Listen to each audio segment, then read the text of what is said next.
football fans, specifically Southern Ashland County football fans. Welcome to the OH Report and Week 3 of the 2025 high school football season. I'm Zack Truax, along with Ken Parrott.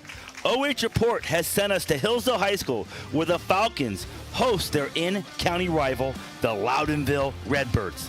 LHS enters this game 2-0, outscoring their first two opponents 108-16, blanking Mapleton 60-0 and pushing around Richmond Heights 48-16. But Week 3 is a whole new challenge for the Redbirds, and they face returning state finalists, regional champions, Hillsdale Falcons, who are also off to a dominant 2-0 start with wins over Lucas and Black River, both of which are currently 1-1 this season. We'll step away and hear from our sponsors, but when we come back, we'll preview the game in our Sloan Concrete pregame show. Stick with us, we'll be right back.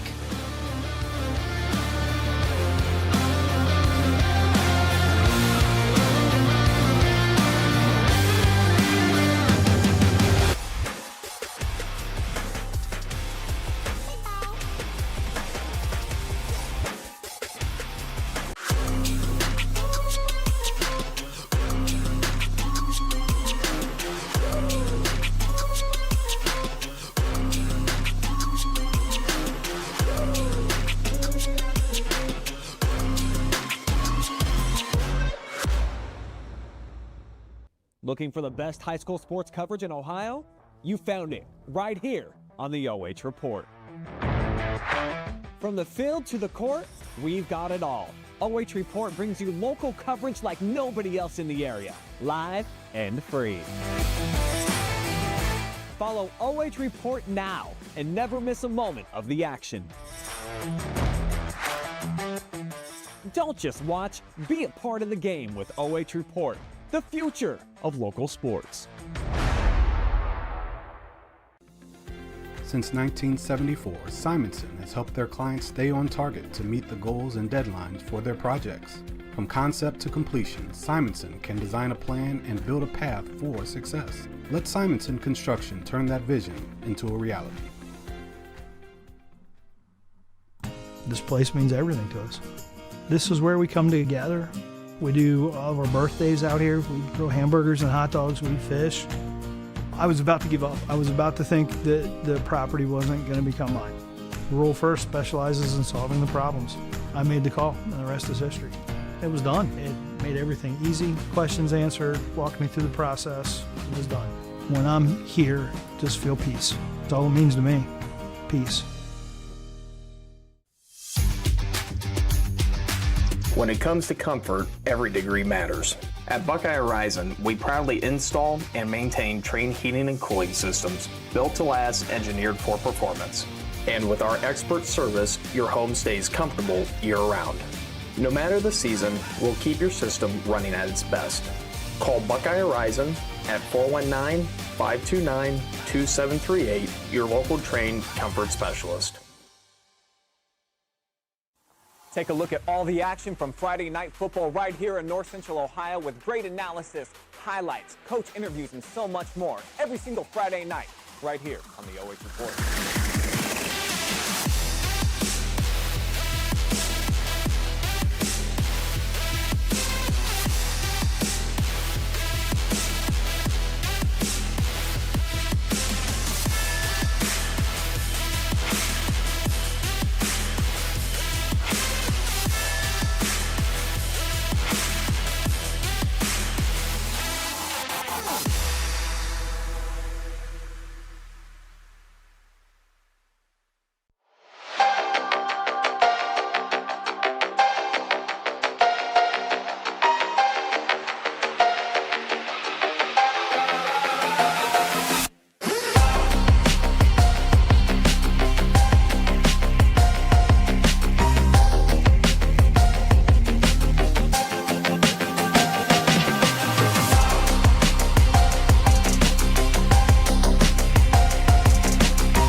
Welcome back. and to the AmVets pregame show. I misspoke earlier. It's the AmVets pregame show, Ken. First off, we'll kick off our pregame show with the away team spotlight. Loudonville is off to a hot start following an 0-10 2024 season. They'll need all the momentum they can get to have a competitive game with the host Falcons. Looking at the roster across the board, the Redbirds have added weight and height from last year's team. While they're still relatively young at the skill positions, they boast some serious size, strength, and experience along the offensive and defensive lines. We're just looking at those numbers of the offensive line. Wow, that's some big numbers there on some weight and size. Definitely a much bigger team, a stronger team than what they were a year ago. Absolutely. And our away player spotlight for the Redbirds, it's number 21, Colin Cayley, and he is leading that youth movement at the skill positions as a two-way starter. Cayley made some spectacular plays as an undersized freshman defensive back last season, and this year he's worked his way onto the offensive side of the ball as well. Currently, he has 215 yards through 2 games and 4 touchdowns on the ground. Yeah, definitely had some big numbers the last 2 weeks, and combine him with some effort from Josiah Hirschberger and a few others, we should see a lot more production of offense. They've already matched what they produced last year for the entire season, so it's definitely a much more offensive-minded team. With that, we'll move on to your home team spotlight. What can I say, Ken, that I haven't said about the Falcons? The defending regional champions got just about everyone back from last year's team that made it to the state finals. They're big, fast, balanced, and they play with great leverage and technique. Rarely are they out of position on offense or defense, and typically they don't kill themselves with mistakes.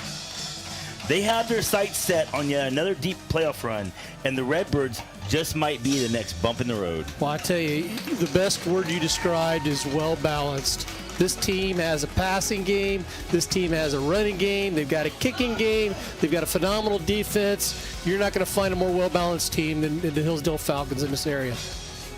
And with that, we'll move on to our home player spotlight. And with all that balance, Ken, you need one guy to be the straw that stirs the drink. And the straw that stirs the drink for the Hillsdale Falcons is the 6'2", 185-pound signal caller, Cale Lewis. He is off to a 22 for 32 passing this year for 376 yards and 3 touchdowns. Not much has been required from Cale after halftime in both games this season, but rest assured, he has proven he is the guy the Hillsdale Falcons want to have the ball in the big moment. He's got his favorite receiver back, Cade McFadden. We know what kind of numbers he can produce. His opening game last year, he set records. This kid is phenomenal. He's a very confident young man. We'll look for him to have another big night tonight.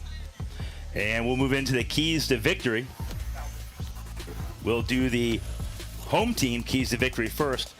And Ken, for me, the keys to victory for Hillsdale on offense, don't become impatient and one-dimensional. The overall strength of Hillsdale is their depth. Lean on that depth and wear the Loudonville defense out. The only score that matters is the score at the end of the game.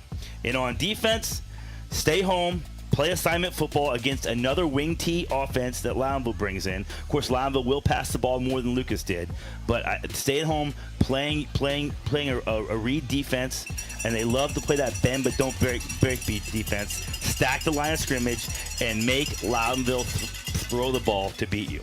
Well, we know how good Cale Lewis is. We need to mention how great Owen Sloan is as well, and that fits right into your balanced attack you just talked about. Owen's already set the school record for most yards. He's over 3,100 yards of career, and he's seasoned young. Who knows how far he's going to go with the record. Now we'll move the keys to victory for the Loudonville Redbirds. And Loudonville on offense, they have to protect the football, Ken. They have to sustain long scoring drives, take time off the clock, score early, and keep the ball away from Hillsdale. Hillsdale is used to getting comfortable leads early in the game. Loudonville needs to make them impatient and make this a 4-quarter game. On defense, Loudonville has to get Sloan on the ground before he gets past the line of scrimmage and force Lewis to roll out of the pocket, that way limiting his receiver options. Roll the dice with blitzes on obvious passing downs and sprinkle in some man coverage every once in a while. Big thing, we know it's a much different team from last year. We're seeing those numbers already, but this is a much bigger night than what they've had the first 2 weeks. They know that it's going to be a challenge. They got to avoid the mistakes. So, zero turnovers is going to be critical. Well, you know, basically the keys to victory for Loudonville was a carbon copy of the keys to victory for Lucas last week. The problem was Lucas kept getting, I think they ended up with over 100 yards in penalties that game. With, if you're a running team playing against a dynamic offense like Hillsdale, you can't move backwards ever. Right. So you've got to be really, really disciplined on offense. And the first domino that Loudonville needs to fall has fallen. They won the toss, and they're taking the opening kick. And now the Hillsdale Falcons get ready to take the field. And there's that familiar thunderstruck that the Falcons come out to. The band's on the field. I love the way they do this at Hillsdale because you get the modern music playing. But as the team runs out, they'll shut the music off, let the band play, and the team runs through the banner. I've said it 100 times. There's no greater tradition in the United States of America than Friday night football, baby. And right now, as the Falcons take the field, hey folks, another work week is done. The paychecks are in the bank. The football is going to be on the tee. And guess what? The lights are on at the old football stadium. We've got a backyard rivalry for you. It's Loudonville. It's Hillsdale. Getting ready to kick off in a backyard rivalry game before both teams get into their respective league plays. What another beautiful night for football. I said this last week, God's a football fan. With the weather, he keeps feeding us every Friday night. You mentioned backyard football. There's a lot of kids on this Hillsdale team. Loudonville's their mailing address, so these kids know each other very well. It should be a great battle to watch. Ken, you talked a little bit about that offensive line for Loudonville. Let's just touch on it real quick. Gavin Eichelberry is a senior, 6'1", 191 pounds. Zeb Breckeisen, senior, 5'10", 205. But my man put 600 pounds on the bar and squatted it down at the Danville powerlifting meet. That is a dude you want playing guard, a dude that can squat 600 pounds. At center, Jacob Pools, a junior, 6'7", 305. At right guard, Trevor Dawson, from what I hear from a lot of folks, the scrappiest kid on the team, 5'10", 185 pounds. And then right tackle, Carson Hustack, 6'1", 240. And then they roll a tight end into this thing.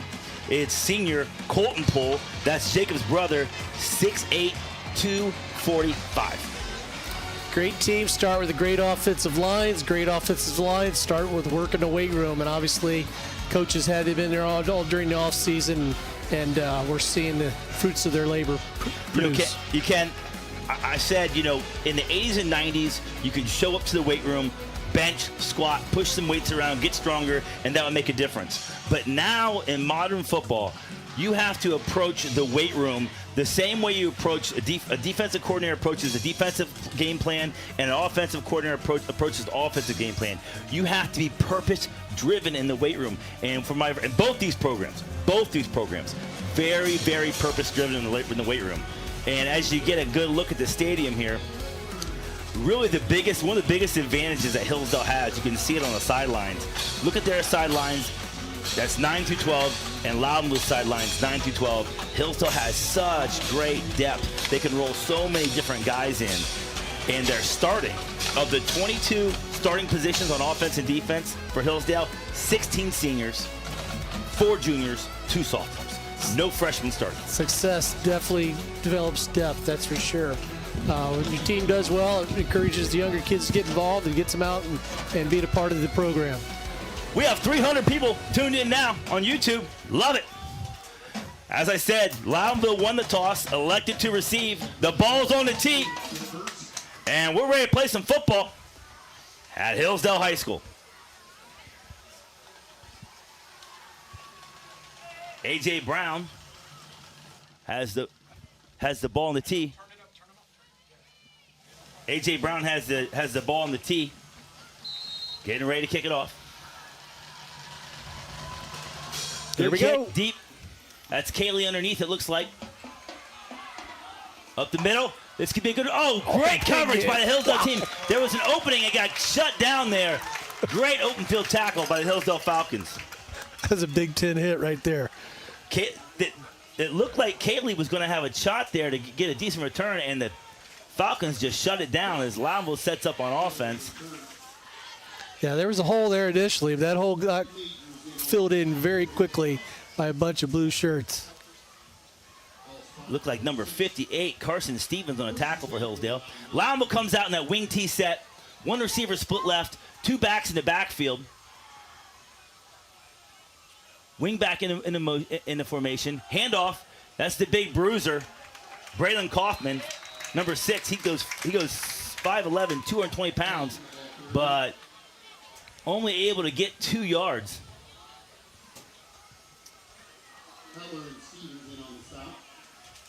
Yeah, there wasn't much of a hole there, and defensive line, Hillsdale definitely dominated that set. I love number 52, Brady Heller there, trying to strip the ball out towards the end of the play. Love that. Those big backs, sometimes you can't get them stood up a little bit. They're hard to tackle. Strip that ball out if you stood up. Loudville comes out. Unbounced line this time. I'm sorry, wing T this time. Single back set. One receiver up, split out left. Hand off to Kaylee up the middle. Makes him cut. And is able to get ahead for some positive yards, but very minimal. Loudville looks at about, I think the scoreboard's going to call it 3rd and 5, Ken. Yeah, it looks like he picked up 4 on that carry. Stevens credit with a stop for Hillsdale. And we have a 3rd and fairly manageable for the Redbirds here on this very, very important opening drive for Loudonville. Yeah, last thing you want to do here is go 3 and out on your opening drive. You can see Loudville allowing the clock to run already. First quarter, allowing that play clock to run, taking their time. They want to take the air out of this game, time off the clock. Really limit Hillsdale's offensive touches. Wing T set again, single back. One receiver to the left. That's Chase Wright under center. Wright keeps it, rolls out, got a man open. Oh, and just underthrows Kaylee, but he had 22 open down the sidelines. Dakota Wright, his brother. Boy, Chase might hear about that one tonight.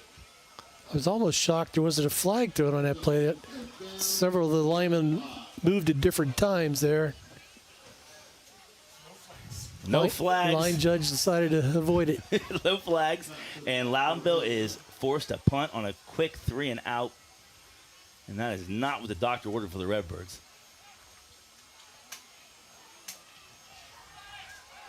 Josiah Hirschberg gets away a punt, and it rolls out of bounds around the 40-yard line. Some extracurriculars going on in the background. They talk about rivalries. It was a block to the ground.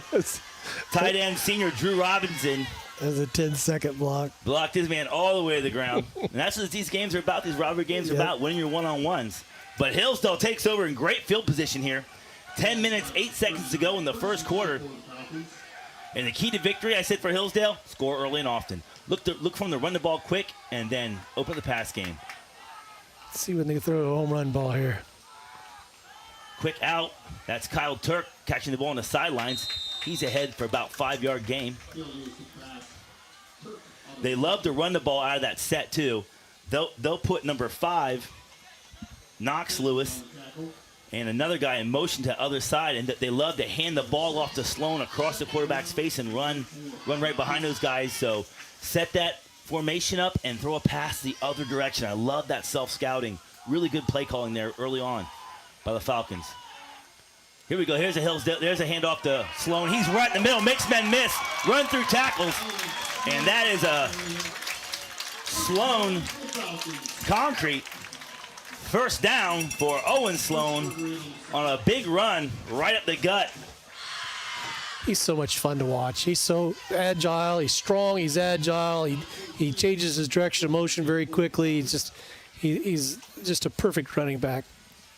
Right guard Corbin Dieter right tackle 55 Jake Haven with a really great block on that to spring Sloan. Hillsdale sets up 1st and 10. Fake the handoff. Now Lewis rolls to his right. And he is ahead for about 4 yards. And that's one area of his game that he probably need to improve the most, and it looks like he has. When he scrambles out of the pocket, he does a great job keeping his eyes downfield, Ken, to find an open receiver, but sometimes it's just time to run. And right there, he's decisive and he runs right away.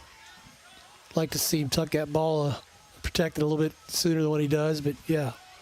2nd down and 5. Hand off to Sloan again up the middle, and he runs over tacklers.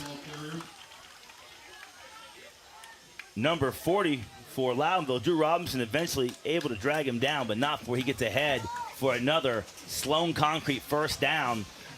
Opening drive, 2 first downs for Hillsdale, and they're mixing the run and pass together and just running it down Loudonville's throat.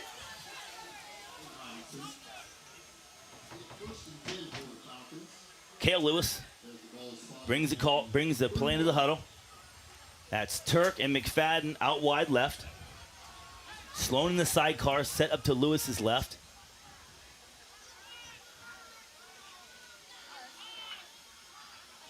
Fake the pitch. That's a new wrinkle for Hillsdale. Fake the pitch and have fumble. Lewis keep it, but they put the ball on the ground.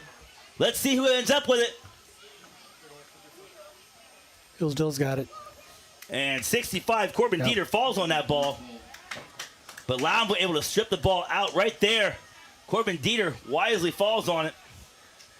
Hillsdale still able to get ahead for a few yards, make it 2nd, and they're going to call it 6 for the Falcons on this opening drive where every play has resulted in positive yards. Loudonville's got to try and roll the dice here, get a negative play. 2 receivers left, 2 receivers right. Sloan in motion, gets the handoff on a sweep, and is up the sidelines. Oh, how did he stay in bounds? What a great run by Sloan. I thought the Redbirds had him pinned out of bounds. He just tight ropes up the side and is ahead for another first down.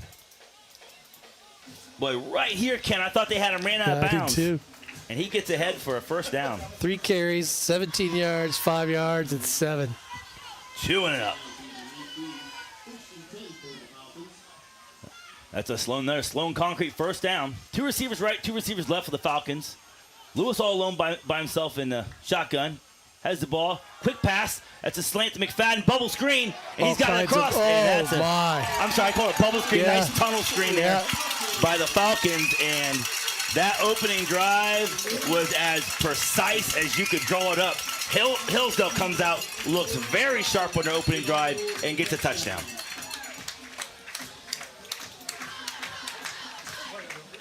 Call this a bubble screen. It's a tunnel screen right here.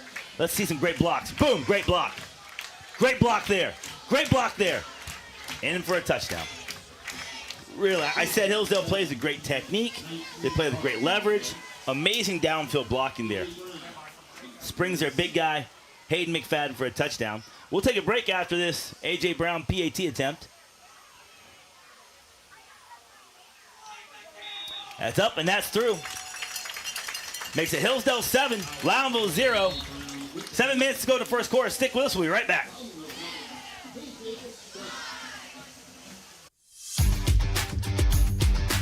When it comes to comfort, every degree matters. At Buckeye Horizon, we proudly install and maintain Trane heating and cooling systems built to last, engineered for performance. And with our expert service, your home stays comfortable year-round. No matter the season, we'll keep your system running at its best. Call Buckeye Horizon at 419-529-2738, your local Trane comfort specialist.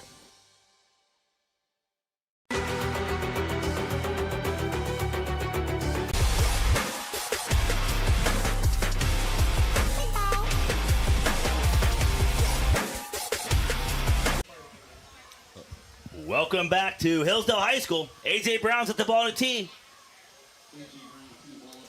Hillsdale with a 7-0 lead. 7 minutes to go in the first quarter. And they went right down the field and scored in their opening drive after forcing Loudonville 3 and out. Loudonville return man has the ball. That's the field. He's got his spot. He's in the free. 1 minute beat. He's loose. Cut back and drugged down. That is number 21, Colin Cayley, to put him on the other side this time. takes it all the way back to the Hillsdale. Looks like they're going to spot it to 41. That is just what the Redbirds needed. There's no way can they punt from here. No, definitely. We're in 4-down territory here. Beautiful blocking by the Birds, Yes. and great return by Colin Cayley Nice to get cut north here. and south. One man to beat. It'd have been a home run. Redbirds come out. Wing T set. Kaufman in the backfield. That's Chase Wright under center.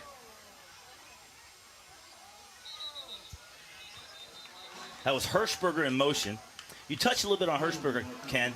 3-year starter. My man is 5'8", 157, and he's the toughest 157 pounds in Southern Ashland County. Not to take anything away from anybody else. And he's so quick. I've watched this kid play. Yeah, he's very quick. Loudonville with a, Ken called it earlier, was surprised Loudonville to get a flag last time. They did get a flag this time for a false start.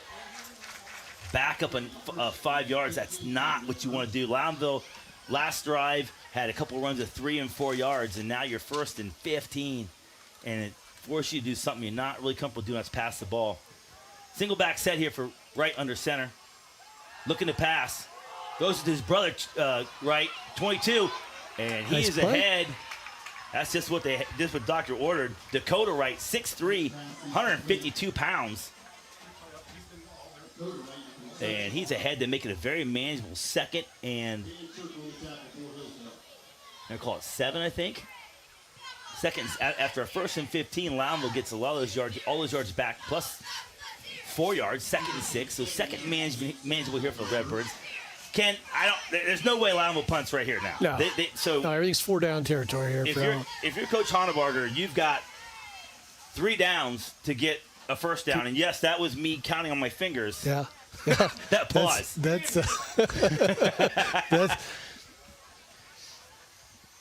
Chase right under center.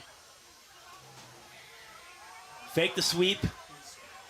And give to Kaufman, who's met at the line of scrimmage, but bowls nice forward. second effort. Pushes forward. Number 6, Braylon Kaufman, 5'11", 220, leans forward, driving those legs. They had him stuffed to the line of scrimmage. Now makes it 3rd and 1. Now you got 2 downs to get 3 feet. Yeah, you're going to have to take my man Braylon Kaufman, you're going to have to get them legs wrapped up, Ken. You go tackle him around the pads, and you may go for a trolley ride. I mean, that's what they teach you. Keep those legs moving. Keep driving. Nice second effort. Got some yardage for him. Sophomore signal caller Chase Wright, 6'4", 180 under center. 2 backs in the backfield. Boy, Loudonville's going to be careful. They are leaning, Ken. You're right. They're leaning forward. They've got outside receivers leaving early.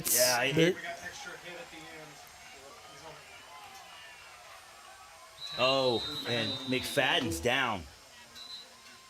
Let's see what happens here. Oh, yeah, a couple guys were getting after it on the ground, and McFadden just kind of was collateral damage there. So that is, yeah, can't see what McFadden got kicked or something in the knee. He goes right down, and you can really hear the air go out of the stadium because McFadden, man, he's such a weapon for them. We'll take a quick break while they take a look at Mr. McFadden. We'll hear from our sponsors, and we'll be back. When it comes to comfort, every degree matters. At Buckeye Horizon, we proudly install and maintain Trane heating and cooling systems built to last, engineered for performance. And with our expert service, your home stays comfortable year-round. No matter the season, we'll keep your system running at its best. Call Buckeye Horizon at 419-529-2738, your local Trane comfort specialist.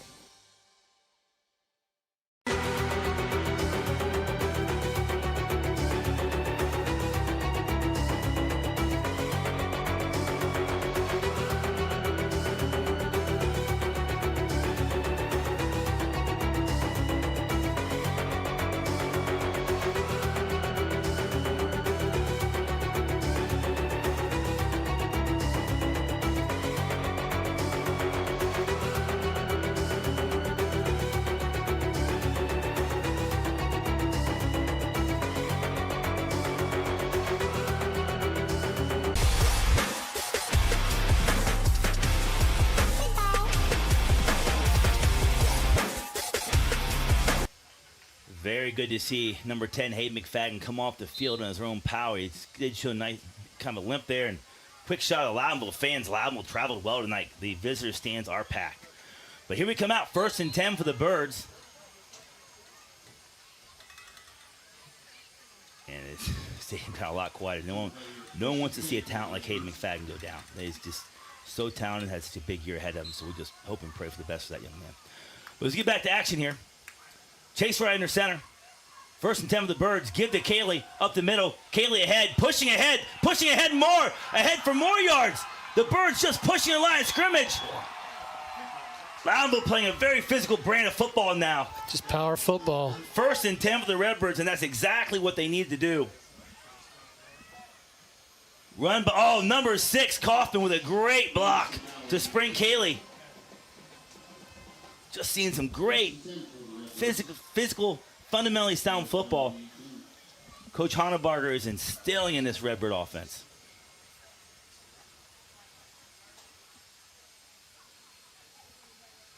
.448 to go here in the first quarter, and you can see Loudville's in no hurry. They want to just soak up as much clock and get a touchdown here. That's Kaylee in the backfield with Kaufman again. Receiver right with a wing left. Receiver left with a wing right. Hand off to Kaylee again. Up the middle. Met right away this time, though. And driven to the ground by a host of Falcon defenders. Got a flag. And a flag on the play. I tell you what, I think Hillsdale's way too talented, Ken, to run just a back up. If you're going to run a back up the middle, you got to have a lead block in front of them. Right. We'll see what the penalty is.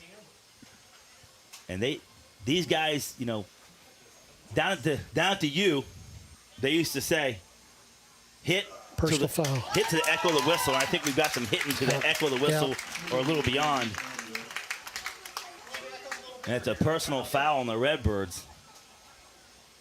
That's a backbreaker. It's a mental mistake. It's a backbreaker. You're marching down the field, and then you do a mental mistake like that, put your team in a hole. And that is almost an impossible against this defense. 1st down, and it looks like 25. Second down, yeah. I'm sorry, second down, even worse. 2nd down, 25. Even more impossible. But Loudonville really had a chance there, and now they've shot themselves in the foot. We saw in the last couple plays there was some, like I said, hitting to the echo of the whistle, and the referees are going to clean it up right now. 2 backs in backfield for the Redbirds. Chase right under center. With the snap. Looks to pass. Screen. Bubble screen. Number 1, that's Nick Buzzard. And he is driven down at the line of scrimmage. Number 2 for Hillsdale. Okay, Davis Radcliffe. Number 2, Davis Radcliffe for Hillsdale on that tackle, along with, looks like Brock Bauer, 2 and 3. Problem with that screenplay is they forgot one essential key ingredient, that's the blocking. There are two unblocked Falcons there that just came right in and swarmed on him. Well, and when we talk about great balance, that's not only offensively, defensively, they can stop the run, stop the pass, they fly around, they make tackles. Yep. Now a 3rd and forever for Loudonville. I don't think they'll punt, but this is almost impossible yardage for them. Single back in the backfield. Chase right under center.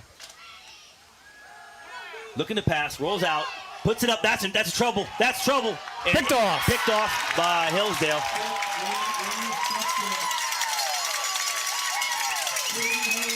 Brady Heller on the interception. And you don't want to throw the ball late across the middle against this Hillsdale secondary, and he does, and Chase Wright does. Puts it up, and Hillsdale with the interception takes over at the 19-yard line, almost as good as a punt. Loudville with such a promising drive and shot themselves in the foot mistake with just a terrible personal foul. Now 1st and 10. That was Brady Heller on the interception. Big turnover for the Falcons. They come out in a power run look here. Fake. And they run the bubble screen out to number 3, Brock Bauer. And Bauer is ahead for about 7 yards. But Hillsdale going to have to make this drive without their key wide receiver, number 10, Hayden McFadden, as he is heading off to the locker room to get that knee looked at. 2 receivers right.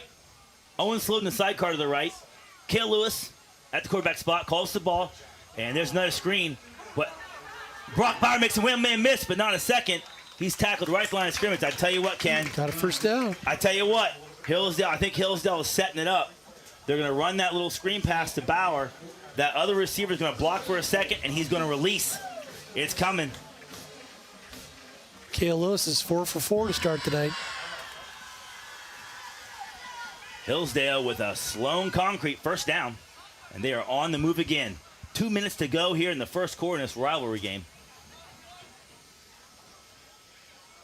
Number 11, Trevor Raubinelt has come in for McFadden, and he catches the pass, but wow, beautiful tackle by Colin Cayley. That's how you open field tackle right there. Put that down for a Truax woo hit. Put that down for a Truax woo hit. Welcome to the game, Trevor. But that play still ahead for 5 yards. Positive yards. Hillsdale has not had one negative play yet. Not a penalty and not a negative play. 2 receivers right, 1 receiver left. Sloan in the sidecar. That's Bauer in motion. Hand off to Sloan. Off the left side. Nice spin. Nice spin move. He's ahead for a couple yards. We'll see if they spot it. Oh, they did not. That was not the spot I thought he'd get. Sets Hillsdale up, 3rd down and 2. That is a very minute odd to spot. go. That's a very odd spot. I agree with you. 50 seconds to go here in the first quarter. We'll see if Hillsdale gets in their playoff. Very important 3rd down for the Redbirds. Got to get a stop here if you want to stay within striking distance of the Falcons. 1 receiver right, 1 receiver left. Power run set for Hillsdale. And they run with Lewis off the got a flag. Left side. Loudonville's going to decline that penalty. Unless they were in the neutral zone. Unless Loudonville was in the neutral zone. Oh, that's a sideline warning on Hillsdale. Sideline warning Hillsdale. Penalty's probably going to be declined, though. I can't imagine Loudonville would take this penalty. It's because just they're going to have Hillsdale 4th and 5. It's just a warning, though, isn't it? Yeah, it's just a warning. Yeah. So it is 4th down. Thanks for straightening me out there, Ken. Yeah. It's just a warning. Hillsdale. Here's your first negative play of the game for Hillsdale. Big time stop for Loudonville right there. I don't know if I like running Lewis off the left side when you've got Sloan in a short yardage position. Hillsdale going for it. Let's see if they're just trying to draw them off. 4th and 6. Yeah, if you're Loudonville, hold your water. 8 seconds to go. And they're trying to draw Loudonville off sides. Yeah, there's not going to be a play here. And that's all zeros in the first quarter. Hillsdale 7, Loudonville 0. Hillsdale with 4th down inside their own territory. When we come back, stick with us for the Backyard Brawl.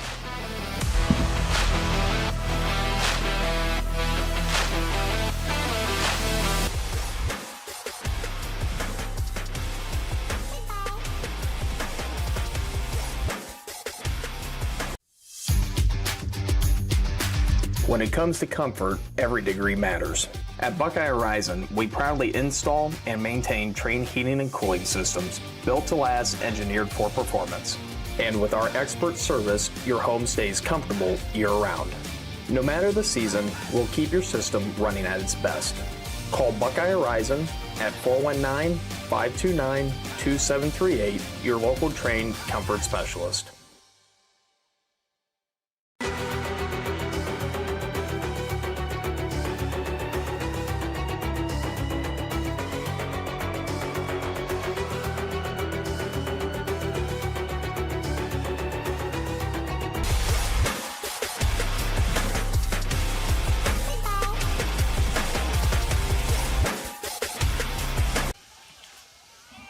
Hillsdale punts. Beautiful punt for the Falcons, and that ball's going to die. Wow. But take a Loudonville bounce. Really nice punt there for the Falcons. Missed the punter on that one. And Loudonville takes over. Missed the number of the punter on that one. I'll try to get the number later. They don't punt much. They don't punt much, Ken. No, they don't. All right, I haven't seen the punt a whole lot, so I haven't got the punter down quite yet. First punt in a couple of years, probably. But my man did a heck of a job pinning Loudonville at the 16-yard line. Right now, the Arrows are in a dogfight with Clyde, an 0-2 Clyde team, 14-7. And Danville is losing to Lucas, 7-0. Clear Fork and Lexington 0-0. Thanks Jason Beans for the scores. Loudville out on the offense, wing T offense, right under center. Give to Josiah Hirschberger off the left side. He's ahead for a couple.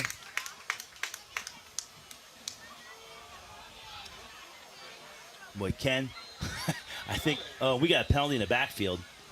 We'll see what this is. I'm telling you, Zach, you could call illegal procedure almost every snap against the Redbirds. That's not legal procedure coming from back there. No, not at all. But personal foul against the Falcons. Oh.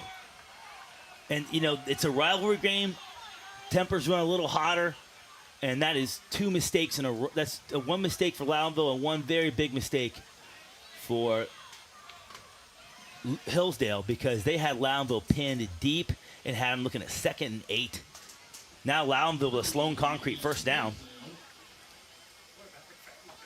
And that moves the ball from the 15 all the way out to the 34. Even if you don't move the sticks again, that does a great help with your field position when you punt. Yep, I got to imagine once Loudonville gets it to about the 45 or the 50, they're going for it on 4th down. Sure. But Coach Honenberger in no hurry to get his guys to the line of scrimmage here. And the clock's now running.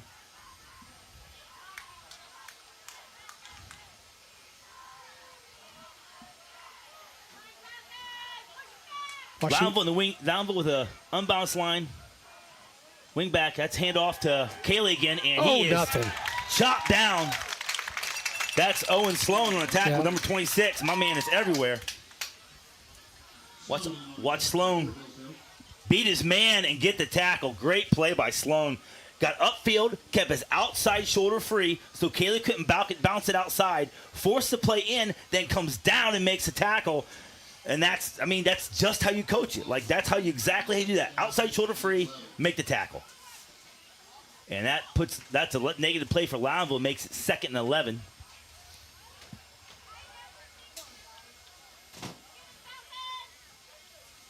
Two backs in the backfield for Chase Wright, under center.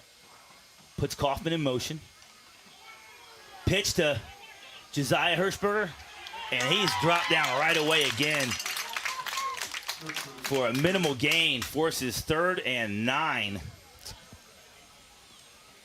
Aiden Hoffman with the tackle. Aiden Hoffman on the tackle. Two great defensive plays by Hillsdale after giving up that very costly 15-yard personal foul. And the Redbirds are behind the sticks in a serious way. And what you don't want, Ken, I think, right here is a turnover if you're Loudonville. Get some positive yards, try and punt it deep. But they're still in touching distance, so to speak. One possession game. Yeah. Loudonville taking all the time in the world to get to the line of scrimmage. 3rd and 9 is not a part of their game plan, that's for sure. Two-back set that looks like Cayley. No, that's Hirschberger and Kaufman in the backfield. Cayley at the wing-back set. And Loudonville calls timeout. We'll stay here for this timeout. So, outside of a 3-and-out, the quick 3-and-out Loudonville had early, after that, they've settled in and they're starting to execute their game plan, but it's not ending in points just yet. Well, they've had mental mistakes blow that up. You're right, they're moving the ball, then they just had some mental breakdowns, and it's been costly for them, but they're still in this. I mean, we're talking middle of the 2nd quarter, and they're only down 7, so one big play here could turn things around for them. I think the biggest difference I see is how effective a passer Kale Lewis is, and Loudonville just doesn't have, Chase Wright does an admirable job, but he's just not the natural passer that Lewis is. Right. Kale's 5 for 5, and Chase is 2 for 5 right now. Third down, 9. Redbirds come out 2-back set, wing to the left, power run formation. Put Kaufman in motion. Give it to Hirschberg going the other way, and he's tackled behind the line of scrimmage. And there are some guys that you cannot leave unblocked. And Loudville left a bunch of Hillsdale guys unblocked. They were not fooled by that misdirection at all. And that's number 6 for Hillsdale, Jesse Trevathan on a tackle. Behind the line of scrimmage, Loudonville after a penalty, no yards on the ground. Hirschberger back to punt. And gets away a decent punt. And it rolls out of bounds. Pretty good punt. Rolls out of bounds around the 24-yard line. So Loudville flips the field a little bit here. Kicked it away from Kyle Turk. Got it rolled out of bounds. So Hillsdale takes over. 8 minutes, 52 seconds left to go in the half. Loudonville just had a great 3-and-out on defense. Let's see if they can do that again.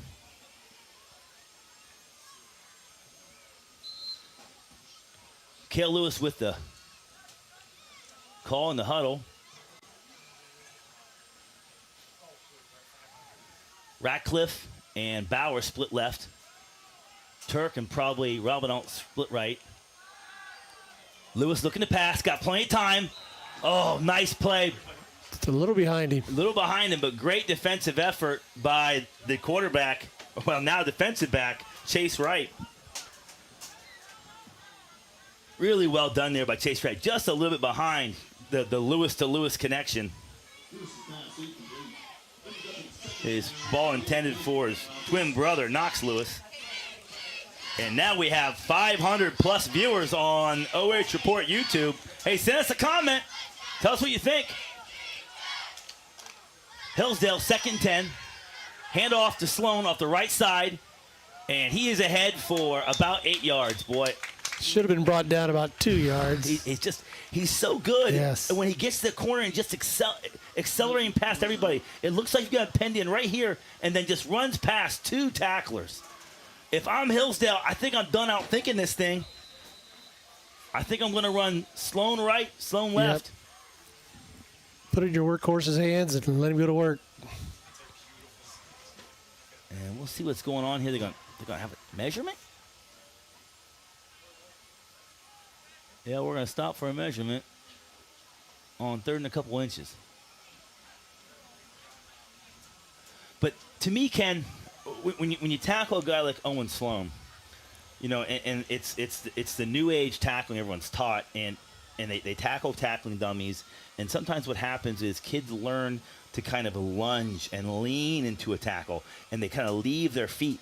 And great tacklers tackle with their feet. They bring their hips to the party, so to say. They get to the ball carrier, they wrap, they bring their hips, their feet, everything with the tackle.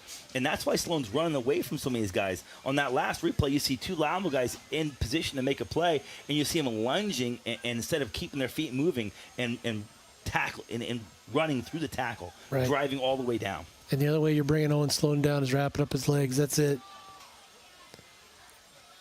Exactly right. And so it's going to be 3rd and short for the Falcons. And if I am Trevor Klein, I'm giving the ball to 26 off the left side. I'm going to run him right behind Knox Lewis. A couple times he's run kill on a keeper here, but I agree with you. Give it to your workhorse.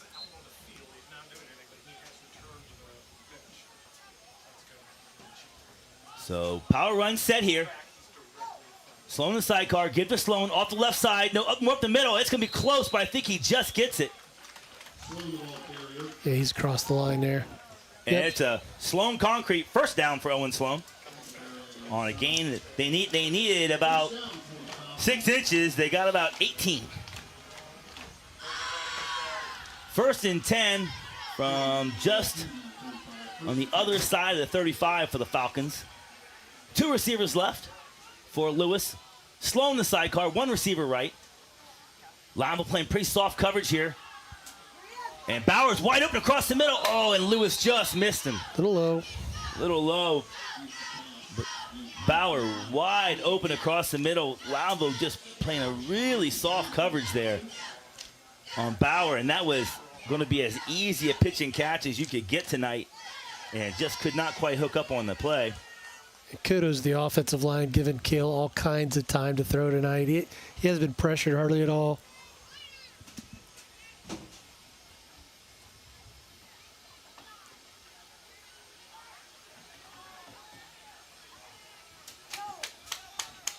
That's Turk and Radcliffe, split to the left. Sloan the sidecar next to Lewis, power run set. Pitch to Sloan, gets the corner. This is trouble for Loudonville. Top blockers. And tackled right after a first down. Beautiful stiff arm by Sloan. And he gets the edge so quick. Right there, he's got you out leveraged. Beautiful stiff arm right there. Congrats to number 1, Nick Buzzard, on getting Sloan to the ground, but not before he gets a stiff arm right to the face mask. And it's a Sloan concrete first down for Owen Sloan. And Hillsdale is on the march with the ball at the 48. And again, I don't think they punt the rest of this drive. 2 receivers right with a wing right. Oh, that's, yep. And too soon. Boy, you know, with McFadden being out, Hillsdale's got to get some less experienced guys in, and they're trying to get guys lined up right. And right there, a guy moves towards the line of scrimmage, number 11, Trevor Robino, and that cost the Falcons 5 yards. Procedure penalty. So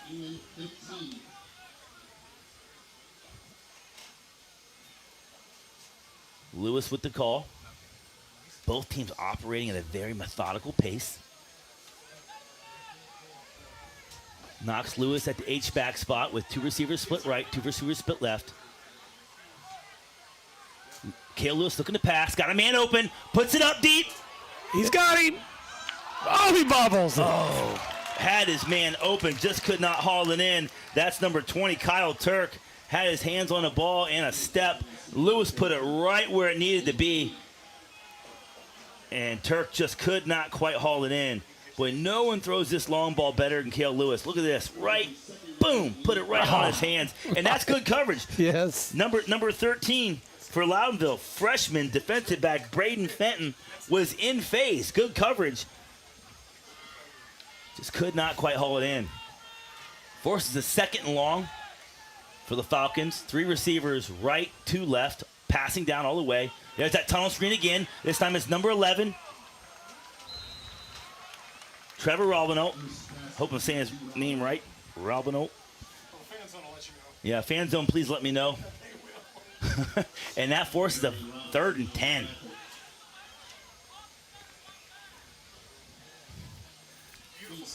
And Ken, what are the odds Hillsdale punts? Well, let's see what the gain here. The defense has played so well. Yeah. I want to keep if I'm Hillsdale, I want to keep my offense on the field. 3 receivers right. Sloan in the sidecar to the right. Lewis rolls to his right. Now he runs. He's got some space in front of him, but driven out of bounds, short of the first down, but not before he picks up positive yards, gets on the good side of the 50 for the Falcons, sets up a very 4th and manageable. And that's a new wrinkle for the Falcons. And, oh, boy.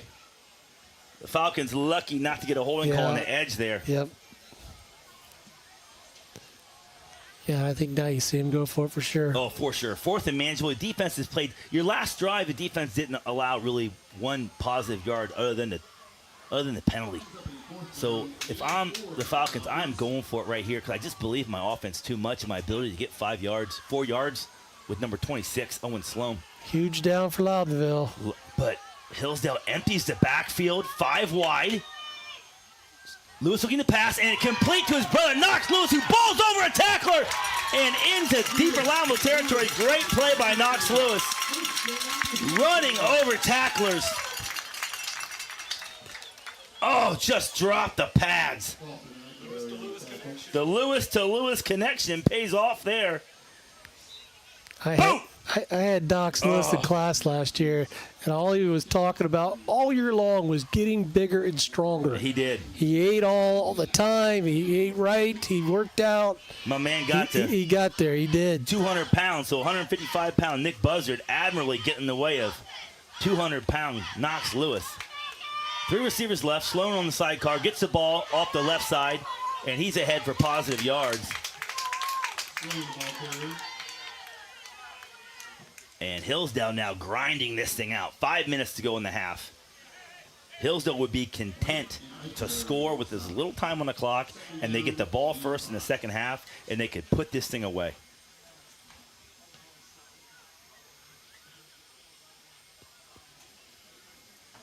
Ashland Arrows currently up 21-14 over 0-2 Clyde. Clyde giving Ashland a dogfight. We knew that would happen.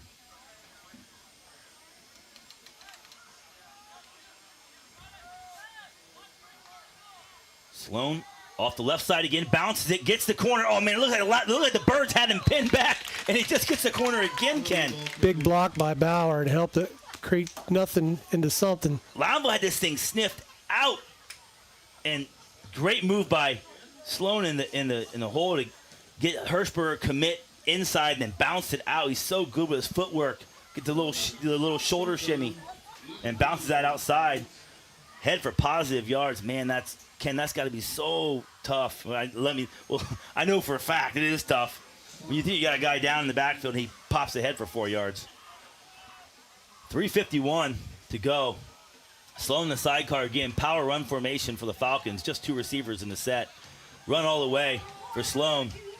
And this time Loudville sniffs it out, and they get him tackled. It's going to be close to a first down. They're going to stop the clock. I think they're going to give it to him. Yep, And first down. They're moving the chains. Boy, when Hillsdale comes out in this set, Ken, watch big number 77, Garrett Furr. He's going to take you to the football. They love to pull him around, clear the road for Sloan. They'll put Knox Lewis in motion, line up on that side, and then pull number 77 around and run Owen up right behind him. Power run set again by Hillsdale. And a little zone read that goes awry, and Lewis gets out of bounds. And there's the first negative play for Hillsdale all game. Zone read, Kale keeps it, and Nick Kaufman on the tackle. Chase Wright coming clean up at the end. Boy, Chase got to be careful. Tackling, falling on the pile that far out of bounds.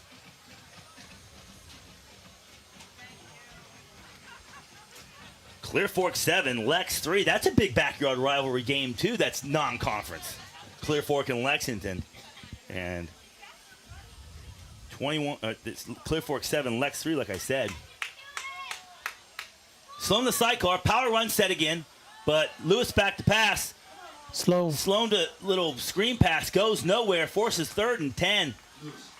Boy, Hillsdale, though, from right here has got a guy that's pretty automatic. A.J. Brown. Before we get to the half, some of our scores. Keystone Wildcats 7, Crestview 14, Cougars 13. Monroeville, Seneca East 7, Monroeville nothing. 9 games on the OH report. Here we go, 3rd and 10. Lewis to pass. Great. Great protection by Lewis. I kind of lost my train of thought there because it looked like Lewis had one guy open and number 7 slides in. Aiden Hoffman with the INT for Hillsdale, but it keeps the ball for him.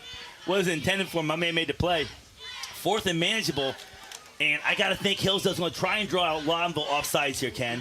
I think they're going to try and draw out Loudonville offsides and get their points with 1 minute, 50 seconds left to go. We'll see here. Power run set. Aiden Hoffman now in the wing. Lewis in the sidecar. Hoffman in motion. Oh, they got Loudonville to jump. Oh, they did. But they got back. Oh, they threw the flag. Loudonville couldn't hold their water. I was calling it. I knew it was going to happen from clear up here, Ken. I saw it happening from clear up here, and Loudonville jumped. I said, Hillsdale's going to try and get him to jump. And they got in the jump. That's a backbreaker. And that is a backbreaker. Oh. You give Owen Sloan four cracks at the end zone from 5 yards out. Man, good luck. Coach should be watching this so he can hear you tell him that. Somebody's going to get chewed out at halftime for Loudville. Oh, that's just a backbreaker. And as a team, as a defense, you've got to be saying that. Watch the long count. Watch the long count. Understand it's 4th down. Understand it's late in the half. And know they have a great kicker. They're gonna try and get you to jump, call timeout. Either way, 1st and goal for the Falcons.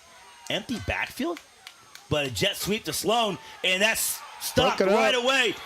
Big number 44 for Loudonville. Colton Pulley. Colton Poole goes 6'8", 245. And he gets in the backfield. Boy, you cannot leave him unblocked.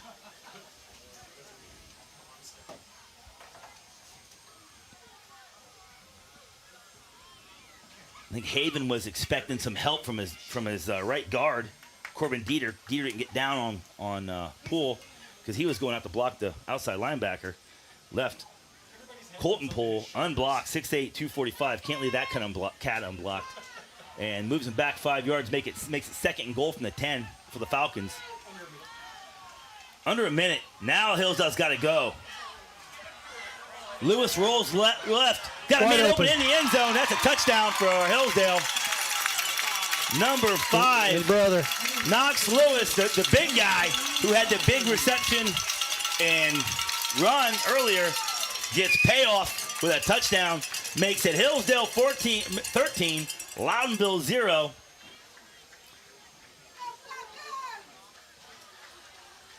And Hillsdale gets the bonus because they score late with 49 seconds left, and they're going to get the ball first in the second half. If I'm Loudonville, I'm onside kicking when I come out. A.J. Brown for the PAT. We'll stay here. Up, and it is good. Makes it now Hillsdale 14, Loudonville 0. We'll stay here as Hillsdale tees the ball up. Loudonville had a great return on the last kickoff. Let's see if Hillsdale makes an adjustment here. Last year, if there was one thing I was a little critical of Hillsdale last year, it was, especially in a Malvern game, all the short kickoffs. Yes. And giving teams short fields. Loudonville is a running team primarily. I don't think you want to give them a short field. I think you kick it deep, and you just tell your guys on kickoff, we got to play a little better, fellas. Stay in your lanes.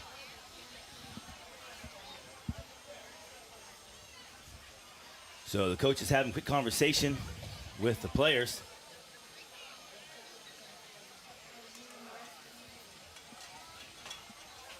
And boy, if Hillsdale can come out and put another one on Loudonville, 21-0, feels a little bit like 42-0 with this Hillsdale team. And we talked about at the beginning of the game, two big mental mistakes by Loudonville on 2 different drives changed the whole complexity of this ball game. Penalties, yeah. The offsides and the personal foul earlier.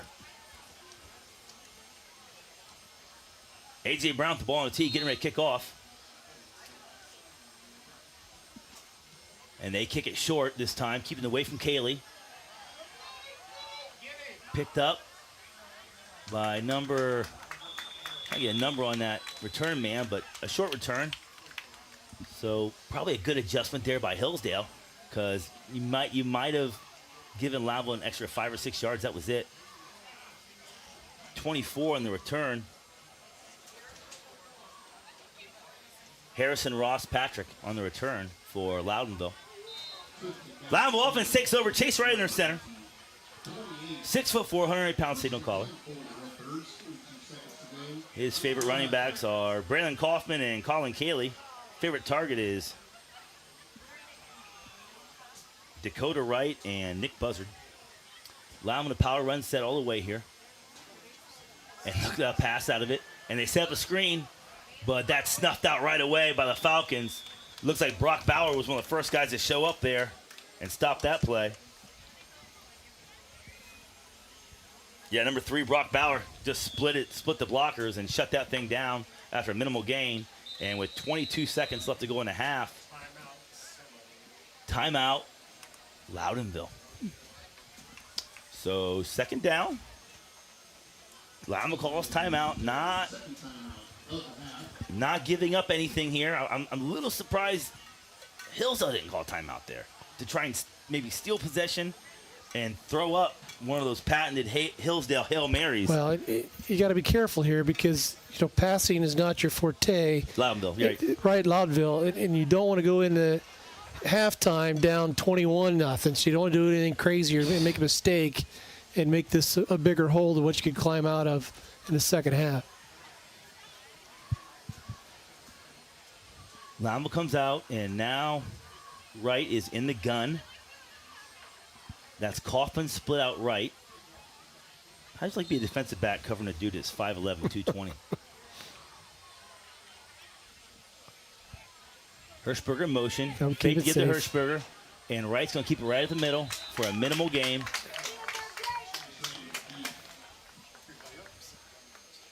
And both teams look content to let the clock tick off. Yep. We go to halftime.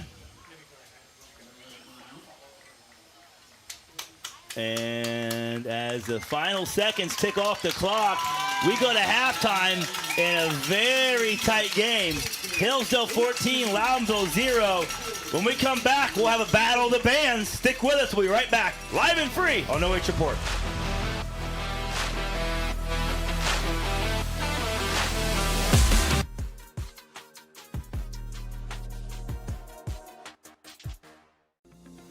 Since 1974, Simonson has helped their clients stay on target to meet the goals and deadlines for their projects.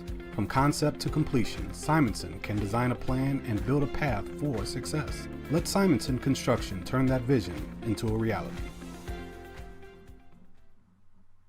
This place means everything to us. This is where we come together. We do all of our birthdays out here. We grill hamburgers and hot dogs. We fish. I was about to give up. I was about to think that the property wasn't going to become mine. Rural First specializes in solving the problems. I made the call, and the rest is history. It was done. It made everything easy. Questions answered, walked me through the process. It was done. When I'm here, just feel peace. That's all it means to me. Peace. When it comes to comfort, every degree matters. At Buckeye Horizon, we proudly install and maintain Trane heating and cooling systems built to last, engineered for performance. And with our expert service, your home stays comfortable year-round. No matter the season, we'll keep your system running at its best. Call Buckeye Horizon at 419-529-2738, your local Trane comfort specialist.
Next, we will feature our color guard as the band performs Runaway Baby.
Next, we light up the night sky with this hit from Katy Perry. Part of her 2015 Super Bowl performance, this song was on the top 100 chart for 39 consecutive weeks. Meant to inspire those who are down on their luck, we performed this self-empowering pop hit from 2010, Firework.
Radio stations everywhere. Tonight's performance features seniors from our color guard section, Lily Olszewski, Autumn Bond, Michaela Schwendeman, and Michaela Simmons, with a rivalry team written by alumni Ashley Ebert.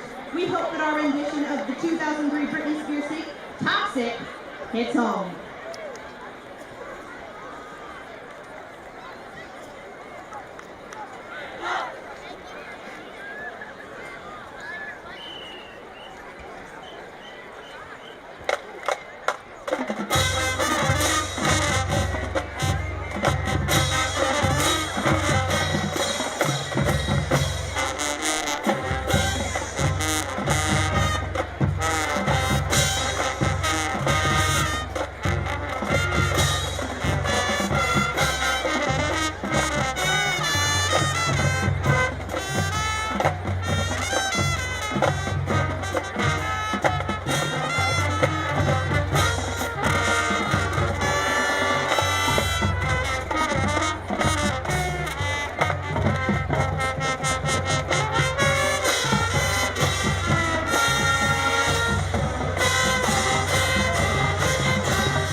This has been the 2025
Since 1974, Simonson has helped their clients stay on target to meet the goals and deadlines for their projects.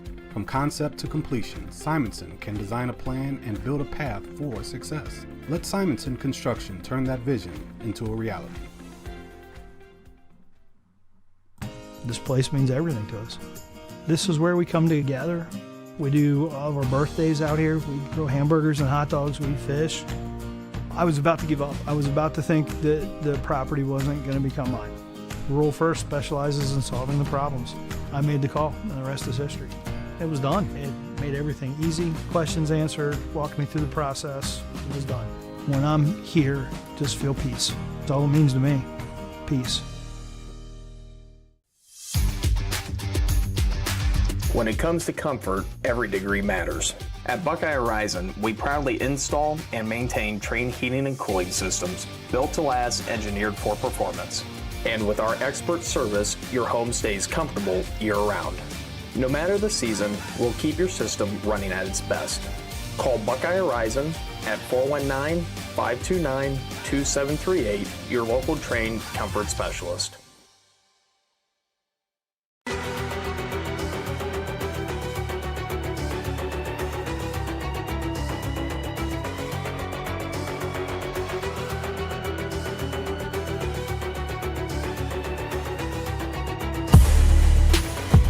Welcome to the halftime show, sponsored by AmBet's Post 1969 here at Hillsdale High School.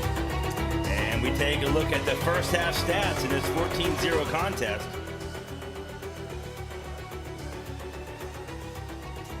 And Hillsdale with the edge on the scoreboard. First downs, Hillsdale has 5, Loudville has 3. Passing yards, Hillsdale 84, Loudonville 11. Rush yards, Hillsdale 76, Loudonville 29. Total yards, Hillsdale 160 to 40. Turnovers, zeros. No, Loudonville did have 1 turnover, interception. So Loudonville did throw that interception on third down. Yep, 1 interception. We'll get that fixed. Penalties 2, but Loudonville feels so much more damaging, Ken. Oh, very damaging. They created positive outcomes for Hillsdale on both those penalties. They were huge. Yeah, so Loudonville, it shows 15 penalty yards. I think that's a little closer to 20 because and I just lost my replay monitor to one of the fans we had a 15 here. We are personal going to foul. need that back eventually. Yeah, okay. We had a 15 personal foul and a 5 offsides. So it should be 20 yards. Yeah, right? about 20 yards. Yeah. 20 yards.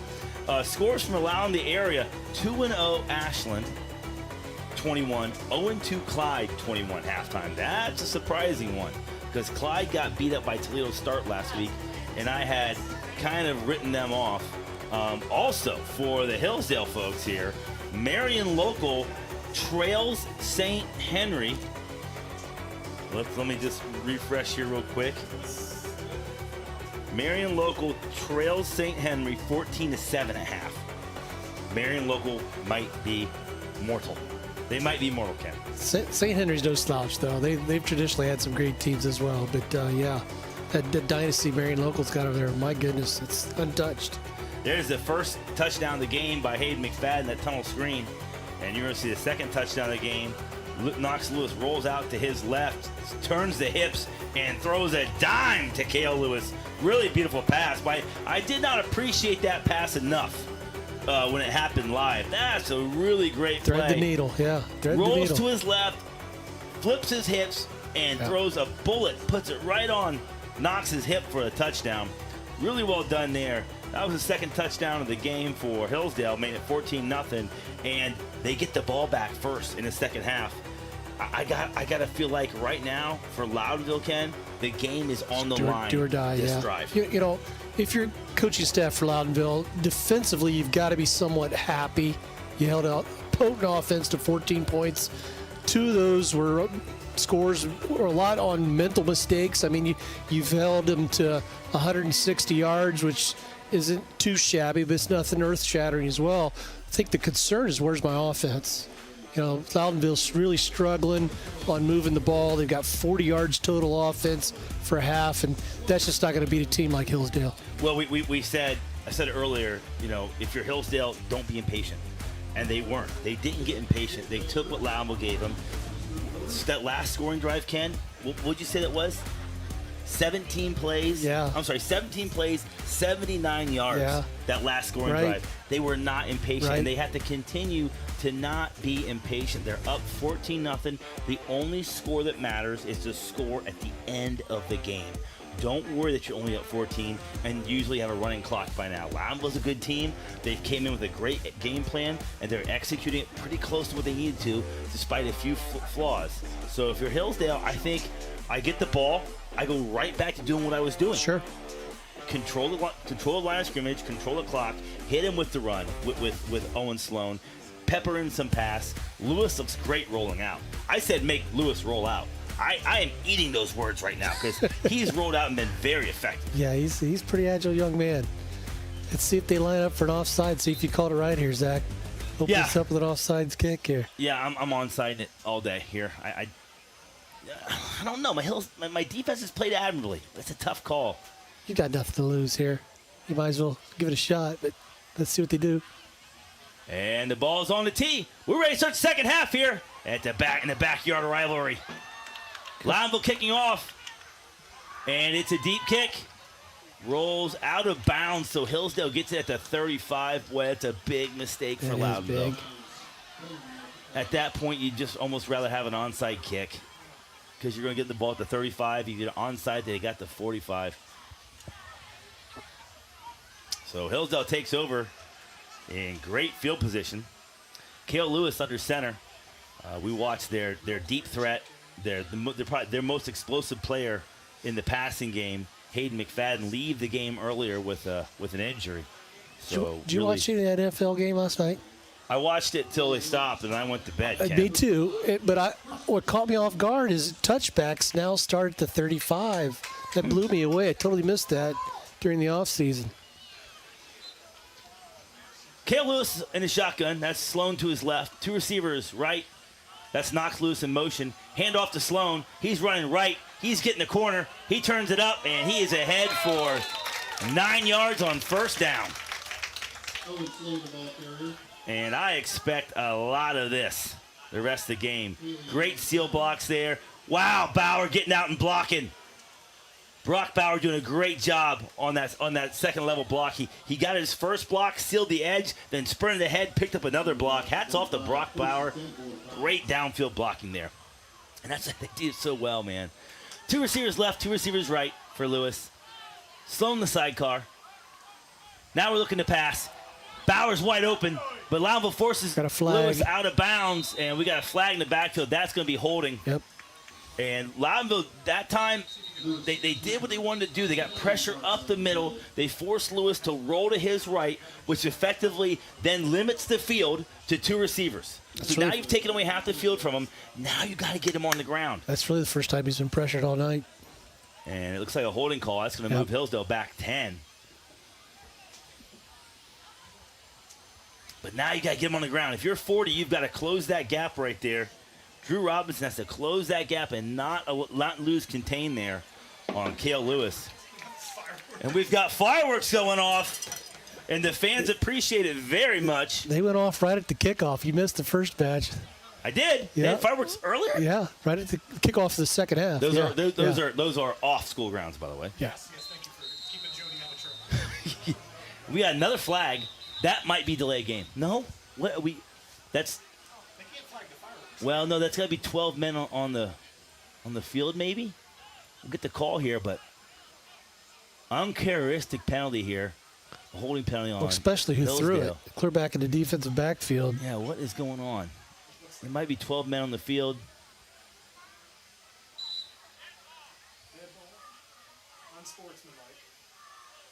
Oh, somebody said something. Yep, someone didn't like the holding penalty, and they got another 15 yards. This is very uncharacteristic of Hillsdale. Coach Klein is telling people to shut up.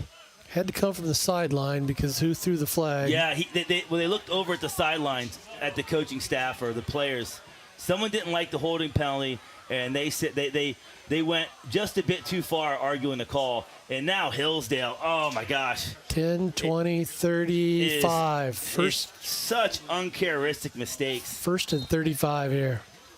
And first and 35. So now if you're Loudonville, Now you've got to just get some stops, force a punt. This really played in Loudonville's favor after two very uncharacteristic penalties on a typically very disciplined Hillsdale squad. Two receivers right, two receivers left. Luke in the pass. He's got a man open down the seam. That's Knox Lewis. Great catch and run. Oh, and they get all that yardage back. That negated it completely. 35 yards. Knox Lewis showing up huge in this game for the Falcons. They went from 1st and 35 to 2nd and 1. Watch him cut inside. Watch him cut inside in front of these two defenders. Beautiful. Oh, great passing catch. The Lewis to Lewis connection makes it 2nd and 2. Oh, and that is just a dagger for Loudonville. Had him backed up deep. And Knox Lewis is emerging in this game. Handoff to Sloan up the middle now, dragging tacklers, and he's ahead for a Sloan concrete first down. Hats off to Brandon Powell, our cameraman tonight, doing a great job getting a shot, staying right on the ball. And we've the best in the business, and we've got Adam Thompson here running the show. Earlier, we were over 500 viewers on this game. Two receivers right, two receivers left. Handoff, nope. That's a quick pass out to Knox Lewis again. He's up the sidelines, lowers his shoulder, gets some more yards. And Hillsdale has found something here. Big number 5, Knox Lewis. Not only has Knox gotten bigger, he's gotten quicker too. Yeah, he's getting upfield fast. Yes. 6'3", 200 pounds. Running loose in a secondary that's got guys at 155 pounds, 157 pounds. And just informed, thank you, OH Reporting Nation, 750 viewers on YouTube. Pump fake, looking for Turk deep. He's got a step. Turk in the end zone. And touchdown, Hillsdale. Kyle Turk with a nice double move. And Hillsdale makes it 20-0 with the PAT ensuing. Beautiful double move by Kyle Turk on this pass play. Right here, shoulder fake. There's a double move. Now Turk streaking down the middle. He's got a step, and he doesn't drop it this time. Kyle Turk with the touchdown. Beautifully designed play here. A.J. Brown on for the PAT, and Hillsdale is starting to get some separation. 31-yard touchdown after the 230-plus yard passes on that drive. And it is up, and it is good, easily. We'll take a break. When we come back, Hillsdale kicks off 21-0. Stay with us, 750 viewers.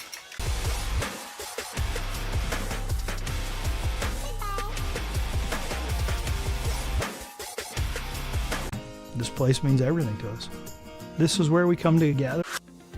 Since 1974, Simonson has helped their clients stay on target to meet the goals and deadlines for their projects. From concept to completion, Simonson can design a plan and build a path for success. Let Simonson Construction turn that vision into a reality.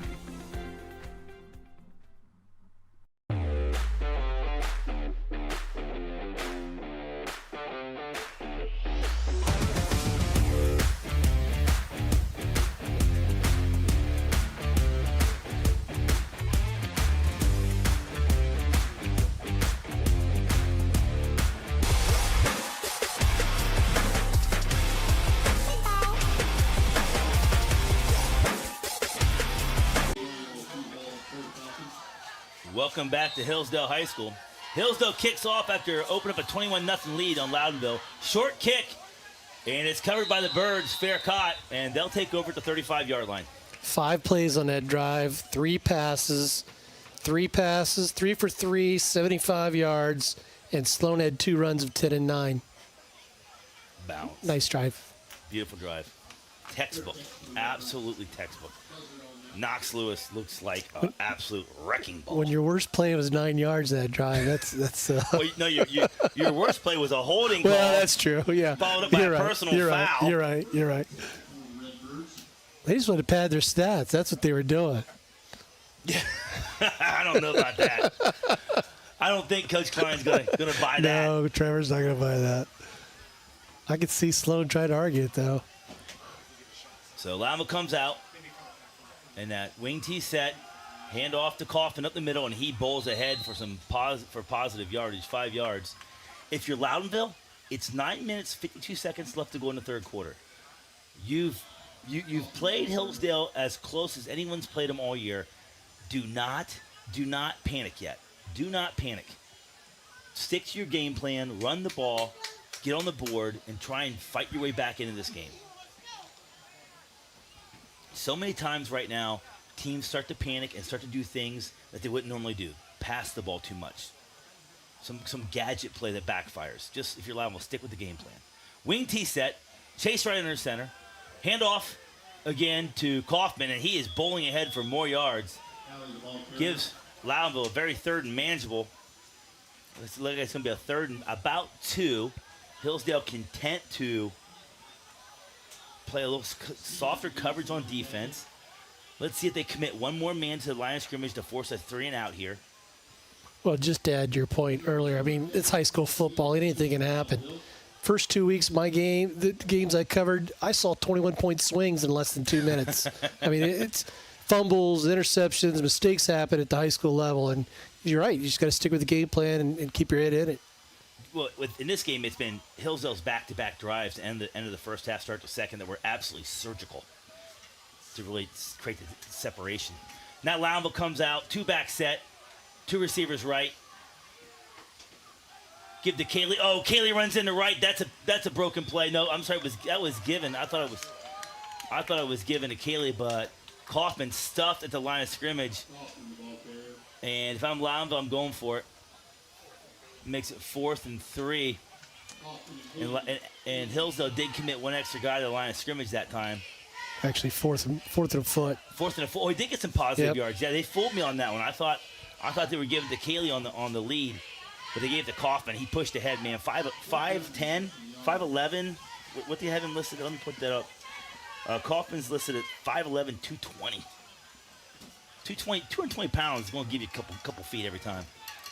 Power run set, wing T. Kaufman lined up at the fullback spot. Hillsdale creeping guys up. Give to Kaufman, and that's going to be on Hill. That's going to be on Loudonville. That's a legal procedure. Man, shot themselves in the foot again. But you said it, Ken. They could get called on almost every play. Right there, the wide receiver at the bottom of the screen. Actually dipped twice. I'm shocked it's only been called a couple times. And if you're the Loudonville coach, how mad are you? Because we're running that ball up the middle.